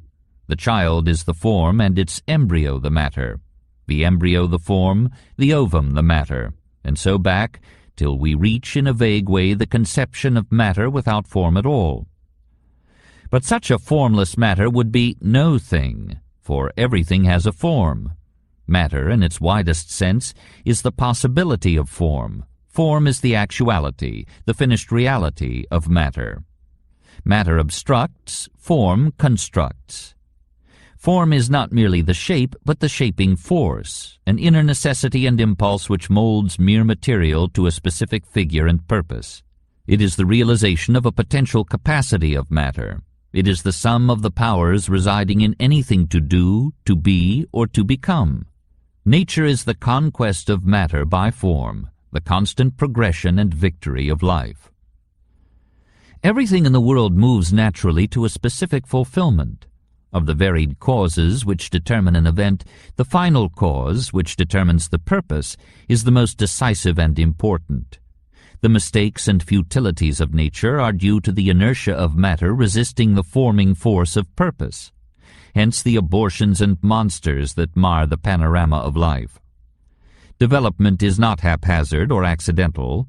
How else could we explain the almost universal appearance and transmission of useful organs? Everything is guided in a certain direction from within by its nature and structure and entelechy. Entelechia, having, echo, its purpose, telos, within, entos. One of those magnificent Aristotelian terms which gather up into themselves a whole philosophy.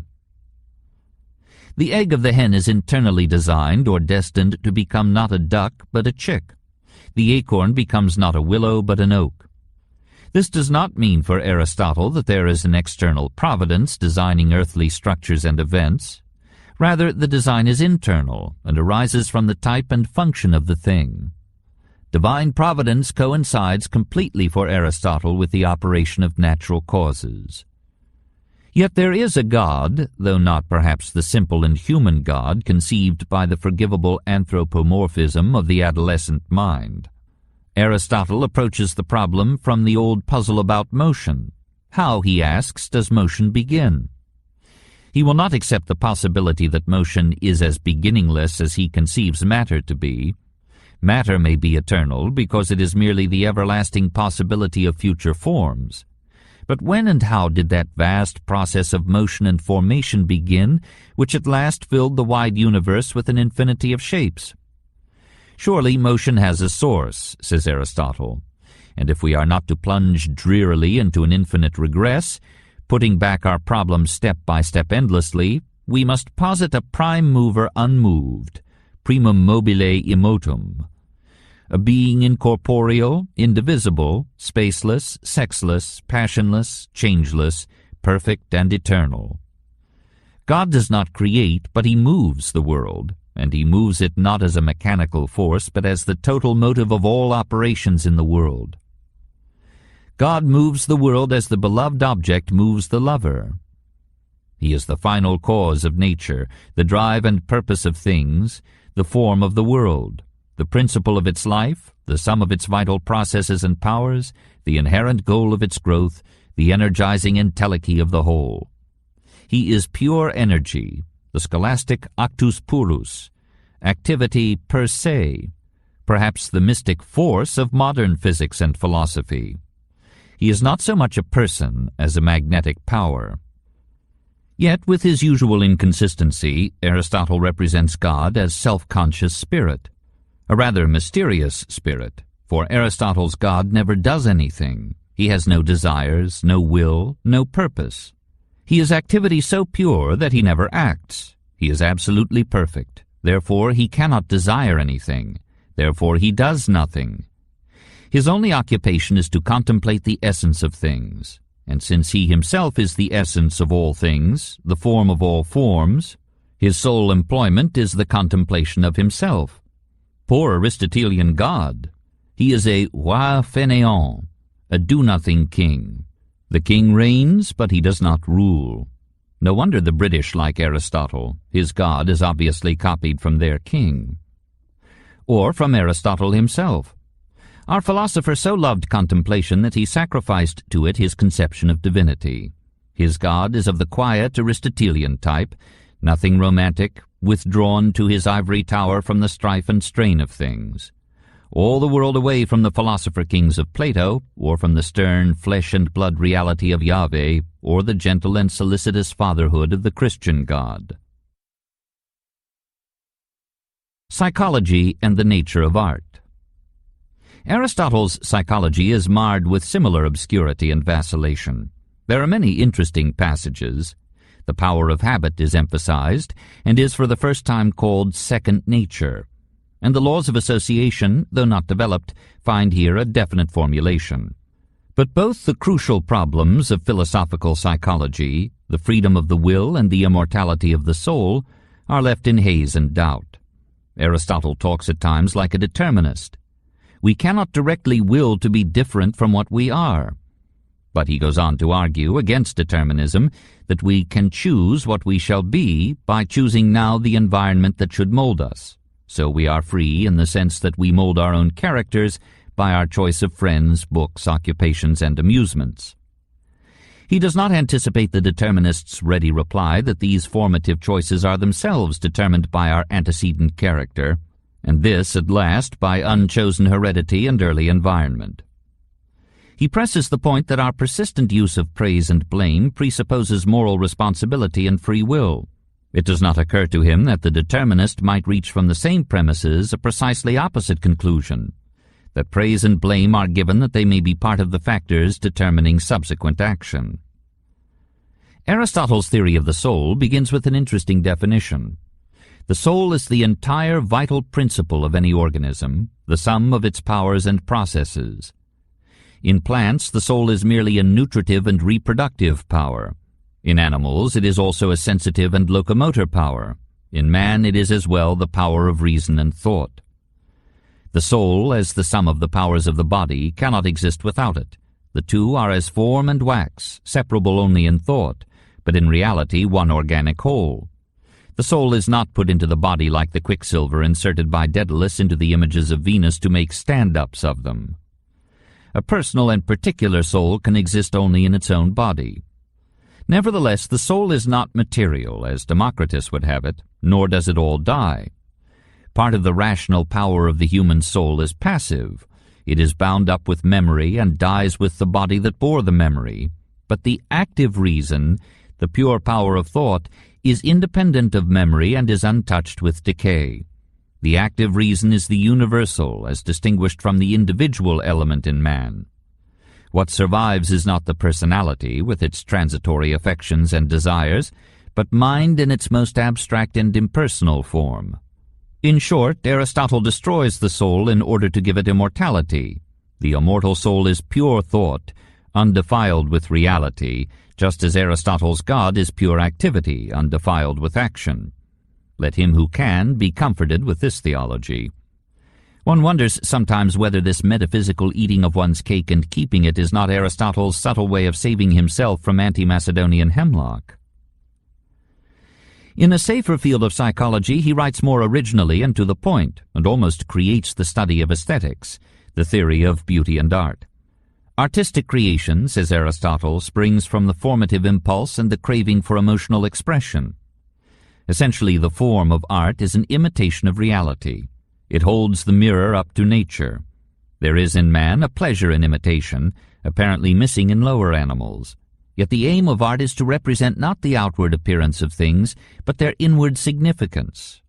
For this, and not the external mannerism and detail, is their reality.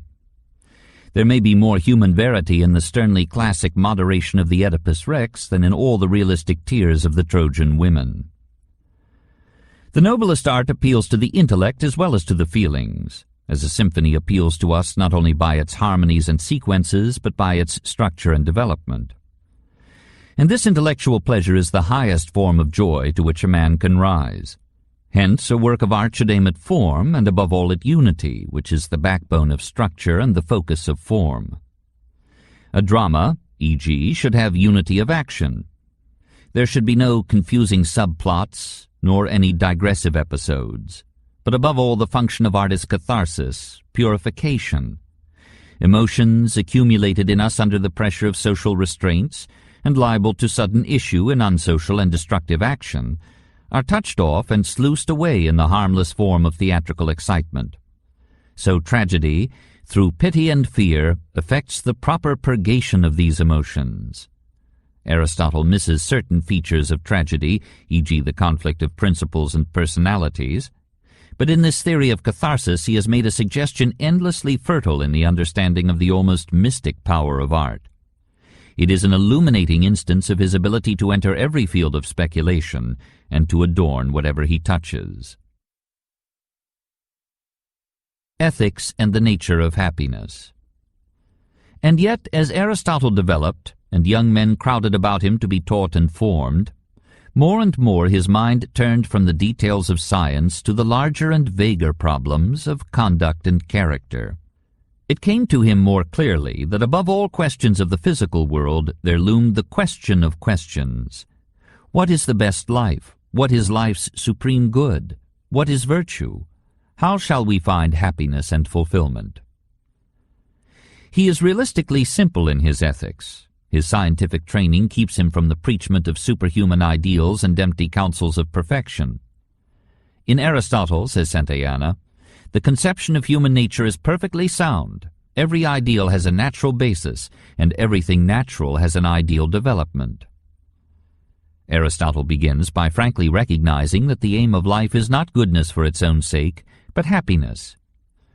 For we choose happiness for itself, and never with a view to anything further, whereas we choose honor, pleasure, intellect, because we believe that through them we shall be made happy.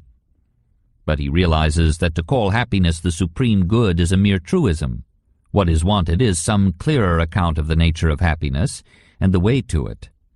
He hopes to find this way by asking wherein man differs from other beings, and by presuming that man's happiness will lie in the full functioning of his specifically human quality. Now the peculiar excellence of man is his power of thought. It is by this that he surpasses and rules all other forms of life, and as the growth of this faculty has given him his supremacy, so we may presume its development will give him fulfillment and happiness. The chief condition of happiness, then, barring certain physical prerequisites, is the life of reason, the specific glory and power of man. Virtue, or rather excellence, will depend on clear judgment, self-control, symmetry of desire, artistry of means. It is not the possession of the simple man, nor the gift of innocent intent, but the achievement of experience in the fully developed man. The word excellence is probably the fittest translation of the Greek arete, usually mistranslated virtue. The reader will avoid misunderstanding Plato and Aristotle if, where translators write virtue, he will substitute excellence, ability, or capacity.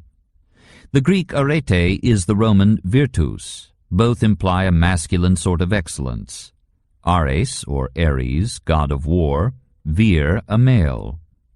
Classical antiquity conceived virtue in terms of man, just as medieval Christianity conceived it in terms of woman. Yet there is a road to it, a guide to excellence, which may save many detours and delays. It is the middle way, the golden mean. The qualities of character can be arranged in triads, in each of which the first and last qualities will be extremes and vices, and the middle quality a virtue or an excellence. So between cowardice and rashness is courage, between stinginess and extravagance is liberality, between sloth and greed is ambition, between humility and pride is modesty, between secrecy and loquacity, honesty, between moroseness and buffoonery, good humor, between quarrelsomeness and flattery, friendship, between Hamlet's indecisiveness and Quixote's impulsiveness is self-control. Right, then, in ethics or conduct, is not different from right in mathematics or engineering. It means correct, fit, what works best to the best result. The golden mean, however, is not, like the mathematical mean, an exact average of two precisely calculable extremes. It fluctuates with the collateral circumstances of each situation, and discovers itself only to mature and flexible reason. Excellence is an art won by training and habituation. We do not act rightly because we have virtue or excellence, but we rather have these because we have acted rightly. These virtues are formed in man by his doing the actions. We are what we repeatedly do. Excellence, then, is not an act, but a habit. The good of man is a working of the soul in the way of excellence in a complete life. For as it is not one swallow or one fine day that makes a spring, so it is not one day or a short time that makes a man blessed and happy. Youth is the age of extremes. If the young commit a fault, it is always on the side of excess and exaggeration. The great difficulty of youth, and of many of youth's elders, is to get out of one extreme without falling into its opposite. For one extreme easily passes into the other, whether through overcorrection or elsewise. Insincerity doth protest too much, and humility hovers on the precipice of conceit. Those who are consciously at one extreme will give the name of virtue not to the mean, but to the opposite extreme. Sometimes this is well, for if we are conscious of erring in one extreme, we should aim at the other, and so we may reach the middle position, as men do in straightening bent timber. But unconscious extremists look upon the golden mean as the greatest vice. They expel towards each other the man in the middle position. The brave man is called rash by the coward, and cowardly by the rash man, and in other cases accordingly. So in modern politics, the liberal is called conservative and radical by the radical and the conservative. It is obvious that this doctrine of the mean is the formulation of a characteristic attitude which appears in almost every system of Greek philosophy. Plato had it in mind when he called virtue harmonious action, Socrates when he identified virtue with knowledge. The 7 wise men had established the tradition by engraving, on the temple of Apollo at Delphi, the motto Meden Agon, nothing in excess. Perhaps, as Nietzsche claims, all these were attempts of the Greeks to check their own violence and impulsiveness of character. More truly, they reflected the Greek feeling that passions are not of themselves vices, but the raw material of both vice and virtue, according as they function in excess and disproportion, or in measure and harmony. But the golden mean, says our matter-of-fact philosopher, is not all of the secret of happiness. We must have, too, a fair degree of worldly goods. Poverty makes one stingy and grasping, while possessions give one that freedom from care and greed which is the source of aristocratic ease and charm. The noblest of these external aids to happiness is friendship. Indeed, friendship is more necessary to the happy than to the unhappy, for happiness is multiplied by being shared. It is more important than justice, for when men are friends, justice is unnecessary, but when men are just, friendship is still a boon. A friend is one soul in 2 bodies. Yet friendship implies few friends rather than many. He who has many friends has no friend, and to be a friend to many people in the way of perfect friendship is impossible. Fine friendship requires duration rather than fitful intensity, and this implies stability of character. It is to altered character that we must attribute the dissolving kaleidoscope of friendship. And friendship requires equality, for gratitude gives it at best a slippery basis. Benefactors are commonly held to have more friendship for the objects of their kindness than these for them. The account of the matter which satisfies most persons is that the one are debtors and the others creditors, and that the debtors wish their creditors out of the way, while the creditors are anxious that their debtors should be preserved. Aristotle rejects this interpretation. He prefers to believe that the greater tenderness of the benefactor is to be explained on the analogy of the artist's affection for his work, or the mother's for her child. We love that which we have made. And yet, though external goods and relationships are necessary to happiness, its essence remains within us, in rounded knowledge and clarity of soul. Surely sense-pleasure is not the way, that road is a circle. As Socrates phrased the coarser Epicurean idea, we scratch that we may itch, and itch that we may scratch. Nor can a political career be the way, for therein we walk subject to the whims of the people, and nothing is so fickle as the crowd. No, happiness must be a pleasure of the mind, and we may trust it only when it comes from the pursuit or the capture of truth.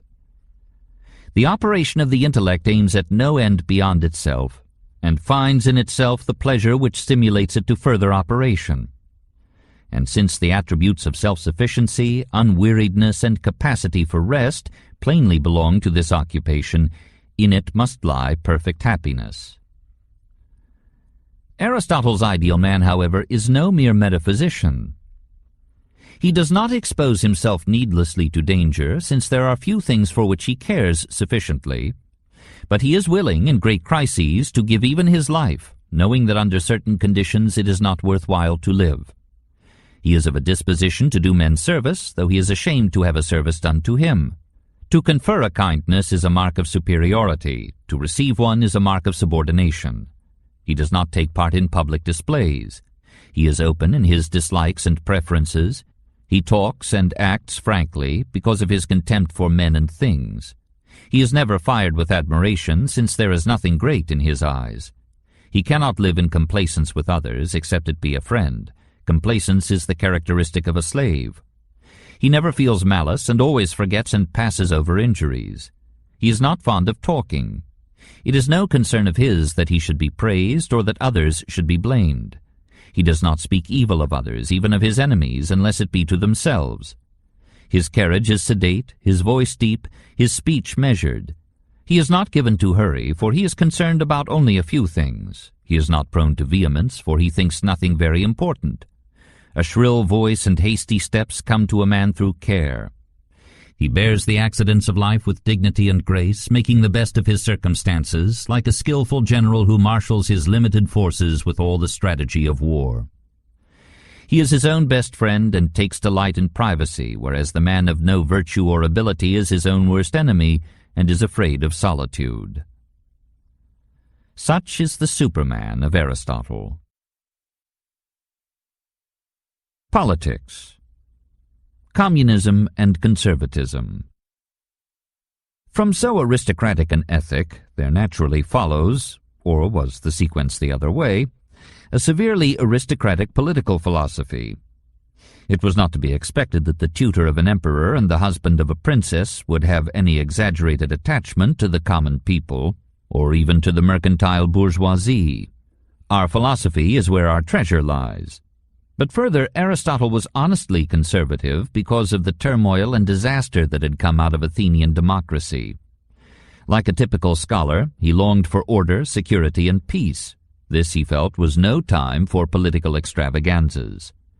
Radicalism is a luxury of stability. We may dare to change things only when things lie steady under our hands. And in general, says Aristotle, the habit of lightly changing the laws is an evil. And when the advantage of change is small, some defects, whether in the law or in the ruler, had better be met with philosophic toleration. The citizen will gain less by the change than he will lose by acquiring the habit of disobedience. The power of the law to secure observance, and therefore to maintain political stability, rests very largely on custom, and to pass lightly from old laws to new ones is a certain means of weakening the inmost essence of all law whatever. Let us not disregard the experience of ages. Surely, in the multitude of years, these things, if they were good, would not have remained unknown. These things, of course, means chiefly Plato's communistic republic. Aristotle fights the realism of Plato about universals, and idealism of Plato about government. He finds many dark spots in the picture painted by the master. He does not relish the barrack-like continuity of contact to which Plato apparently condemned his guardian philosophers. Conservative though he is, Aristotle values individual quality, privacy, and liberty above social efficiency and power. He would not care to call every contemporary brother or sister, nor every elder person father or mother. If all are your brothers, none is. And how much better it is to be the real cousin of somebody than to be a son after Plato's fashion. In a state having women and children in common, love will be watery.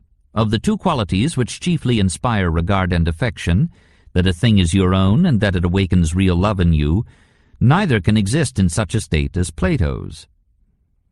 Perhaps there was in the dim past a communistic society when the family was the only state, and pasturage or simple tillage the only form of life. But in a more divided state of society, where the division of labor into unequally important functions elicits and enlarges the natural inequality of men, communism breaks down because it provides no adequate incentive for the exertion of superior abilities. The stimulus of gain is necessary to arduous work, and the stimulus of ownership is necessary to proper industry, husbandry, and care. When everybody owns everything, nobody will take care of anything. That which is common to the greatest number has the least attention bestowed upon it. Everyone thinks chiefly of his own, hardly ever of the public interest.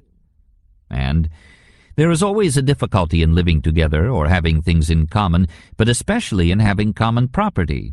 The partnerships of fellow travelers, to say nothing of the arduous communism of marriage, are an example to the point, for they generally fall out by the way and quarrel about any trifle that turns up.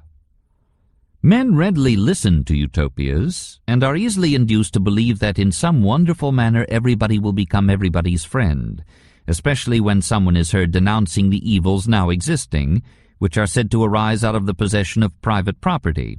These evils, however, arise from quite another source: the wickedness of human nature. Political science does not make men, but must take them as they come from nature.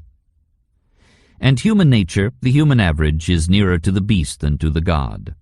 The great majority of men are natural dunces and sluggards. In any system whatever, these men will sink to the bottom, and to help them with state subsidies is like pouring water into a leaking cask. Such people must be ruled in politics and directed in industry, with their consent if possible, without it if necessary. From the hour of their birth, some are marked out for subjection and others for command. For he who can foresee with his mind is by nature intended to be lord and master, and he who can work only with his body is by nature a slave.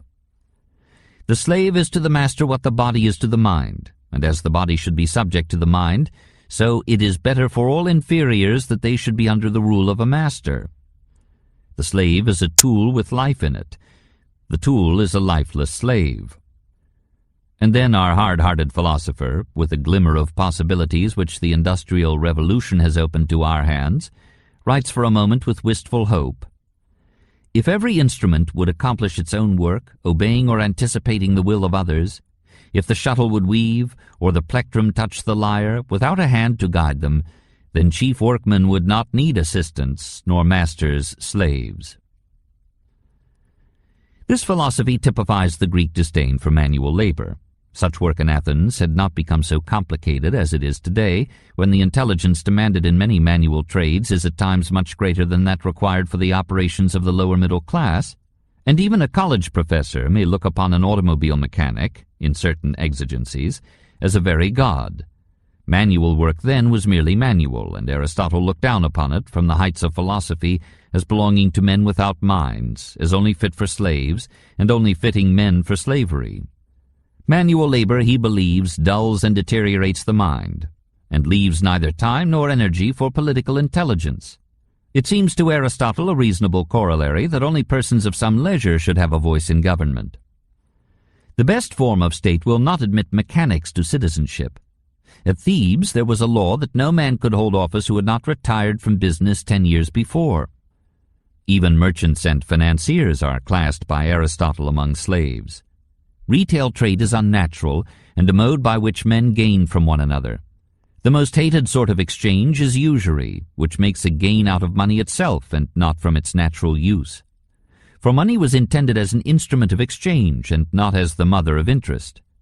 This usury, tokos, which means the birth of money from money, is of all modes of gain the most unnatural. Money should not breed. Hence, the discussion of the theory of finance is not unworthy of philosophy, but to be engaged in finance or in money-making is unworthy of a free man. Aristotle adds that philosophers could succeed in such fields if they cared to descend into them, and he proudly points to Thales, who, foreseeing a good harvest, bought up all the reapers in his city, and then at harvest time sold them at his own sweet price. Whereupon Aristotle observes that the universal secret of great riches is the creation of a monopoly. Marriage and education. Woman is to man as the slave to the master, the manual to the mental worker, the barbarian to the Greek. Woman is an unfinished man, left standing on a lower step in the scale of development. The male is by nature superior, and the female inferior. The one rules and the other is ruled, and this principle extends of necessity to all mankind. Woman is weak of will and therefore incapable of independence of character or position. Her best condition is a quiet home life in which, while ruled by the man in her external relations, she may be in domestic affairs supreme.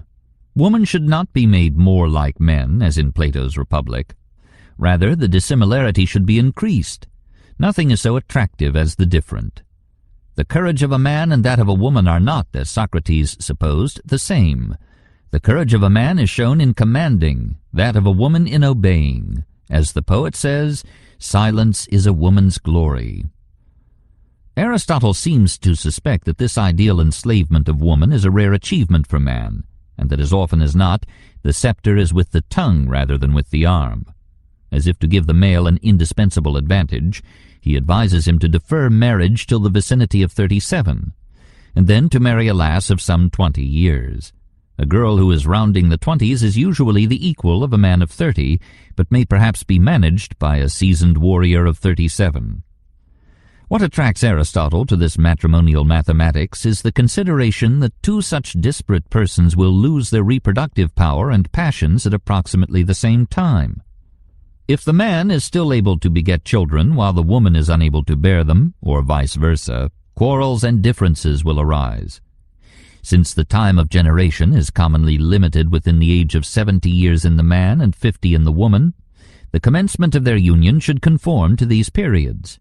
The union of male and female when too young is bad for the creation of children. In all animals, the offspring of the young are small and ill-developed, and generally female. Health is more important than love. Further, it conduces to temperance not to marry too soon. For women who marry early are apt to be wanton, and in men, too, the bodily frame is stunted if they marry while they are growing. These matters should not be left to youthful caprice. They should be under state supervision and control. The state should determine the minimum and maximum ages of marriage for each sex, the best seasons for conception, and the rate of increase in population. If the natural rate of increase is too high, the cruel practice of infanticide may be replaced by abortion, and let abortion be procured before sense and life have begun. There is an ideal number of population for every state, varying with its position and resources. A state when composed of too few is not, as a state should be, self-sufficing, while if it has too many it becomes a nation and not a state, and is almost incapable of constitutional government, or of ethnic or political unity. Anything in excess of a population of 10,000 is undesirable. Education, too, should be in the hands of the state. That which most contributes to the permanence of constitutions is the adaptation of education to the form of government. The citizen should be molded to the form of government under which he lives. By state control of schools, we might divert men from industry and trade to agriculture, and we might train men, while keeping property private, to open their possessions to discriminately common use. Among good men, with respect to the use of property, the proverb will hold that friends shall have all things in common.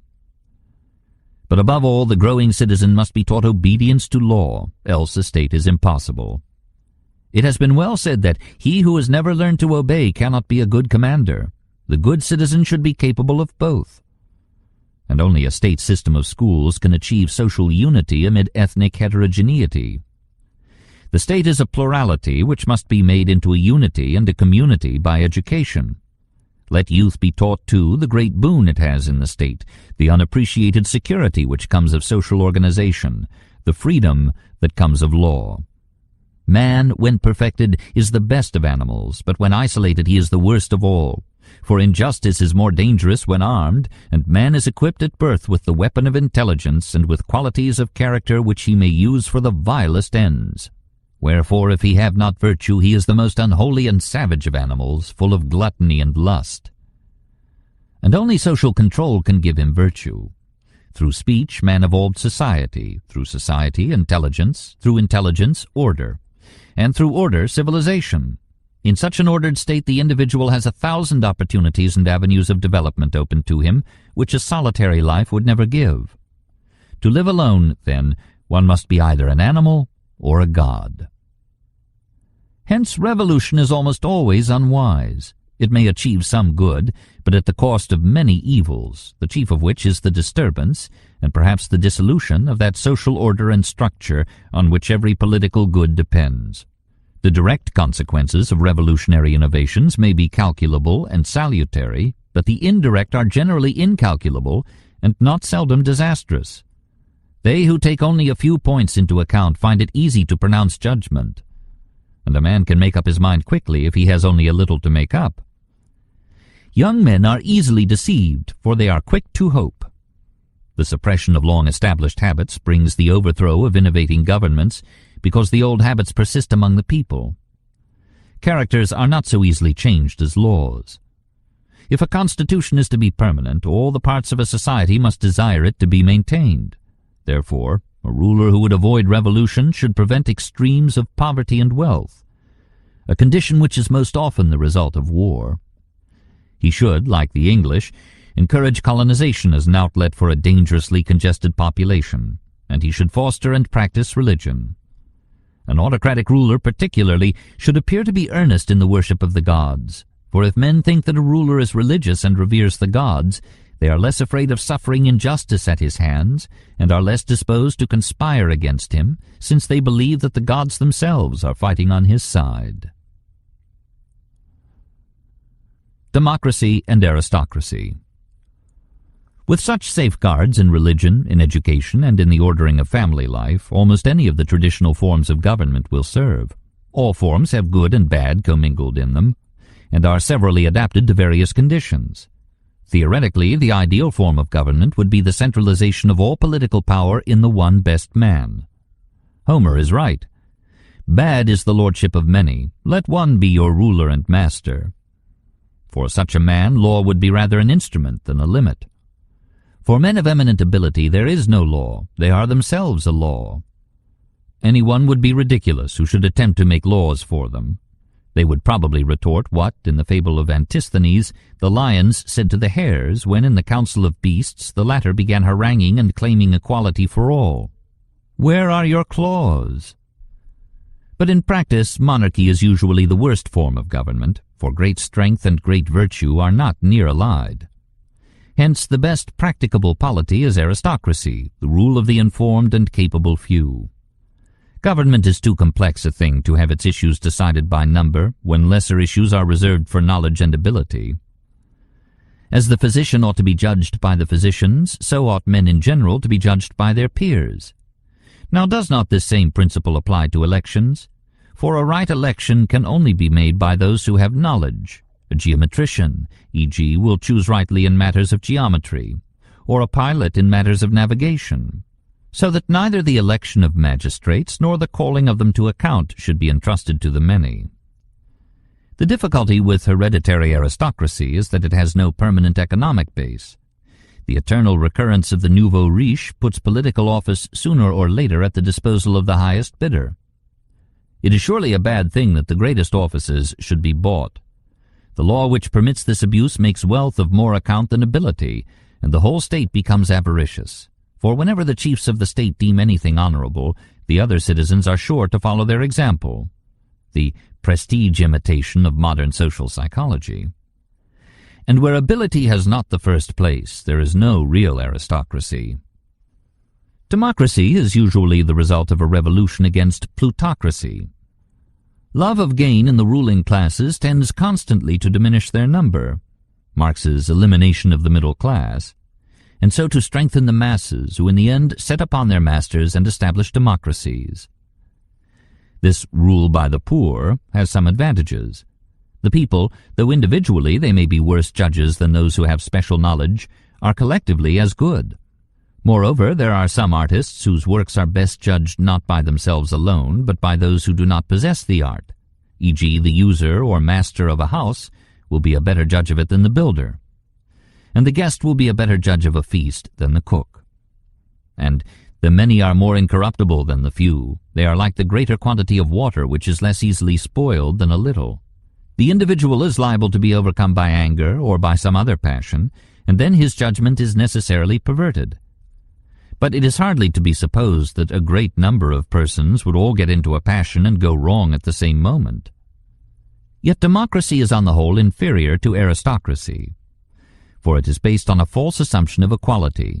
It arises out of the notion that those who are equal in one respect, e.g. in respect of the law, are equal in all respects. Because men are equally free, they claim to be absolutely equal. The upshot is that ability is sacrificed to number, while numbers are manipulated by trickery. Because the people are so easily misled and so fickle in their views, the ballot should be limited to the intelligent. What we need is a combination of aristocracy and democracy. Constitutional government offers this happy union. It is not the best conceivable government, that would be an aristocracy of education, but it is the best possible state. We must ask what is the best constitution for most states and the best life for most men, neither assuming a standard of excellence which will be above ordinary persons, nor an education exceptionally favored by nature or circumstance, nor yet an ideal state which will be only an aspiration, but having in mind such a life as the majority will be able to share, and a form of government to which states in general can attain.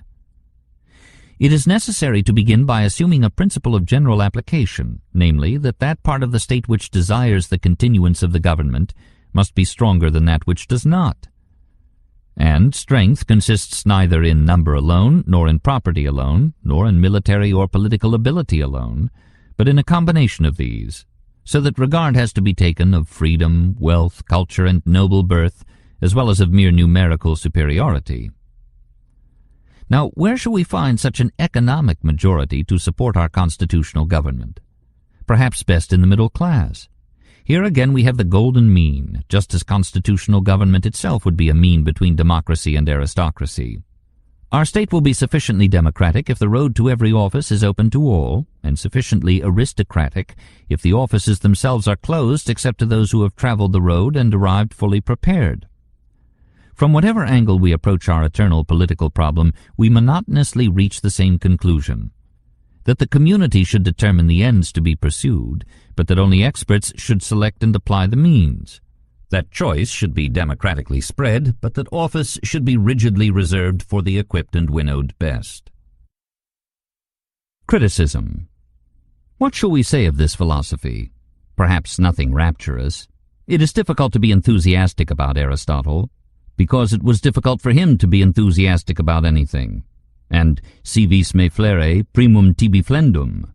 If you wish me to weep, you must weep first. Horace to actors and writers.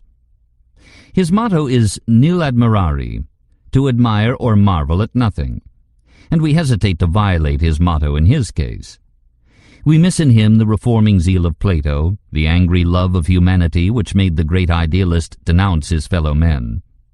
We miss the daring originality of his teacher, the lofty imagination, the capacity for generous delusion.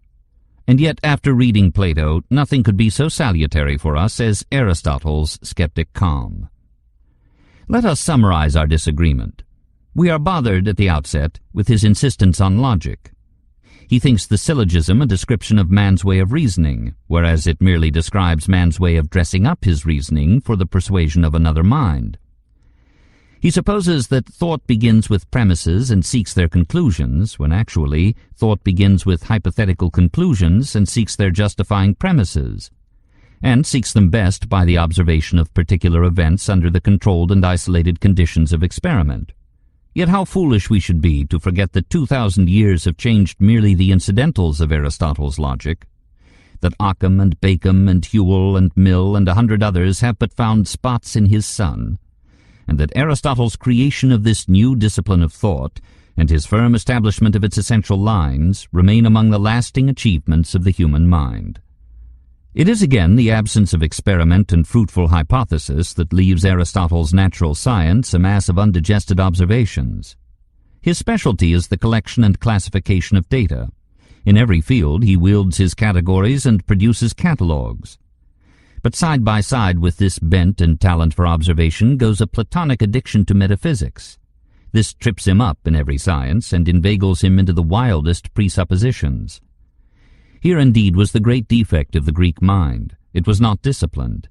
It lacked limiting and steadying traditions. It moved freely in an uncharted field and ran too readily to theories and conclusions. So Greek philosophy leaped on to heights unreached again, while Greek science limped behind. Our modern danger is precisely opposite. Inductive data fall upon us from all sides like the lava of Vesuvius. We suffocate with uncoordinated facts. Our minds are overwhelmed with science breeding and multiplying into specialistic chaos for want of synthetic thought and a unifying philosophy. We are all mere fragments of what a man might be. Aristotle's ethics is a branch of his logic. The ideal life is like a proper syllogism. He gives us a handbook of propriety rather than a stimulus to improvement. An ancient critic spoke of him as moderate to excess. An extremist might call the ethics the champion collection of platitudes in all literature. And an Anglophobe would be consoled with the thought that Englishmen in their youth had done advance penance for the imperialistic sins of their adult years, since both at Cambridge and at Oxford they had been compelled to read every word of the Nicomachean Ethics. We long to mingle fresh green leaves of grass with these drier pages, to add Whitman's exhilarating justification of sense-joy to Aristotle's exaltation of a purely intellectual happiness. We wonder if this Aristotelian ideal of immoderate moderation has had anything to do with the colourless virtue, the starched perfection, the expressionless good form of the British aristocracy. Matthew Arnold tells us that in his time Oxford tutors looked upon the ethics as infallible. For 300 years this book and the politics have formed the ruling British mind, perhaps to great and noble achievements, but certainly to a hard and cold efficiency. What would the result have been if the masters of the greatest of empires had been nurtured instead on the holy fervour and the constructive passion of the Republic? After all, Aristotle was not quite Greek. He had been settled and formed before coming to Athens. There was nothing Athenian about him, nothing of the hasty and inspiriting experimentalism which made Athens throb with political élan and at last helped to subject her to a unifying despot. He realized too completely the Delphic command to avoid excess. He is so anxious to pare away extremes that at last nothing is left. He is so fearful of disorder that he forgets to be fearful of slavery. He is so timid of uncertain change that he prefers a certain changelessness that near resembles death. He lacks that Heraclitean sense of flux which justifies the conservative in believing that all permanent change is gradual, and justifies the radical in believing that no changelessness is permanent. He forgets that Plato's communism was meant only for the elite, the unselfish and ungreedy few, and he comes deviously to a Platonic result when he says that though property should be private, its use should be as far as possible common. He does not see, and perhaps he could not be expected in his early day to see, that individual control of the means of production was stimulating and salutary only when these means were so simple as to be purchasable by any man, and that their increasing complexity and cost lead to a dangerous centralization of ownership and power, and to an artificial and finally disruptive inequality. But after all, these are quite inessential criticisms of what remains the most marvelous and influential system of thought ever put together by any single mind. It may be doubted if any other thinker has contributed so much to the enlightenment of the world. Every later age has drawn upon Aristotle and stood upon his shoulders to see the truth. The varied and magnificent culture of Alexandria found its scientific inspiration in him. His Organon played a central role in shaping the minds of the medieval barbarians into disciplined and consistent thought. The other works, translated by Nestorian Christians into Syriac in the 5th century A.D. and thence into Arabic and Hebrew in the 10th century, and thence into Latin towards 1225, turned scholasticism from its eloquent beginnings in Abélard to encyclopedic completion in Thomas Aquinas. The Crusaders brought back more accurate Greek copies of the philosopher's text, and the Greek scholars of Constantinople brought further Aristotelian treasures with them when, after 1453, they fled from the besieging Turks.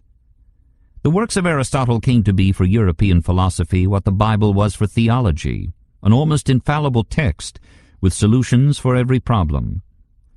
In 1215, the papal legate at Paris forbade teachers to lecture on his works. In 1231, Gregory IX appointed a commission to expurgate him. By 1260, he was de rigueur in every Christian school, and ecclesiastical assemblies penalized deviations from his views. Chaucer describes his student as happy by having at his bed's head 20 books clothed in black or red of Aristotle and his philosophy. And in the first circles of hell, says Dante, I saw the master there of those who know, amid the philosophic family, by all admired and by all reverenced. There Plato too I saw, and Socrates, who stood beside him closer than the rest. Such lines give us some inkling of the honor which 1,000 years offered to the Stagirite. Not till new instruments, accumulated observations, and patient experiments remade science, and gave irresistible weapons to Occam and Ramus, to Roger and Francis Bacon, was the reign of Aristotle ended. No other mind had for so long a time ruled the intellect of mankind. Later life and death. Meanwhile, life had become unmanageably complicated for our philosopher. He found himself, on the one hand, embroiled with Alexander for protesting against the execution of Callisthenes, a nephew of Aristotle, who had refused to worship Alexander as a god, and Alexander had answered the protest by hinting that it was quite within his omnipotence to put even philosophers to death. At the same time, Aristotle was busy defending Alexander among the Athenians. He preferred Greek solidarity to city patriotism, and thought culture and science would flourish better when petty sovereignties and disputes were ended. And he saw in Alexander what Goethe was to see in Napoleon, the philosophic unity of a chaotic and intolerably manifold world. The Athenians, hungering for liberty, growled at Aristotle and became bitter when Alexander had a statue of the philosopher put up in the heart of the hostile city. In this turmoil we get an impression of Aristotle quite contrary to that left upon us by his ethics. Here is a man not cold and inhumanly calm, but a fighter pursuing his titanic work in a circle of enemies on every side. The successors of Plato at the Academy, the oratorical school of Isocrates, and the angry crowds that hung on Demosthenes' acid eloquence, intrigued and clamored for his exile or his death. And then, suddenly, 323 BC, Alexander died. Athens went wild with patriotic joy. The Macedonian party was overthrown, and Athenian independence was proclaimed. Antipater, successor of Alexander and intimate friend of Aristotle, marched upon the rebellious city. Most of the Macedonian party fled. Eurymedon, a chief priest, brought in an indictment against Aristotle, charging him with having taught that prayer and sacrifice were of no avail. Aristotle saw himself fated to be tried by juries and crowds incomparably more hostile than those that had murdered Socrates. Very wisely he left the city, saying that he would not give Athens a chance to sin a second time against philosophy. There was no cowardice in this. An accused person at Athens had always the option of preferring exile.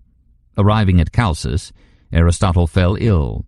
Diogenes Laertius tells us that the old philosopher, in utter disappointment with the turn of all things against him, committed suicide by drinking hemlock. However induced, his illness proved fatal, and a few months after leaving Athens, 322 BC, the lonely Aristotle died. In the same year and at the same age, 62, Demosthenes, greatest of Alexander's enemies, drank poison. Within 12 months, Greece had lost her greatest ruler, her greatest orator, and her greatest philosopher. The glory that had been Greece faded now in the dawn of the Roman sun, and the grandeur that was Rome was the pomp of power rather than the light of thought. Then that grandeur too decayed, that little light went almost out. For 1,000 years, darkness brooded over the face of Europe. All the world awaited the resurrection of philosophy.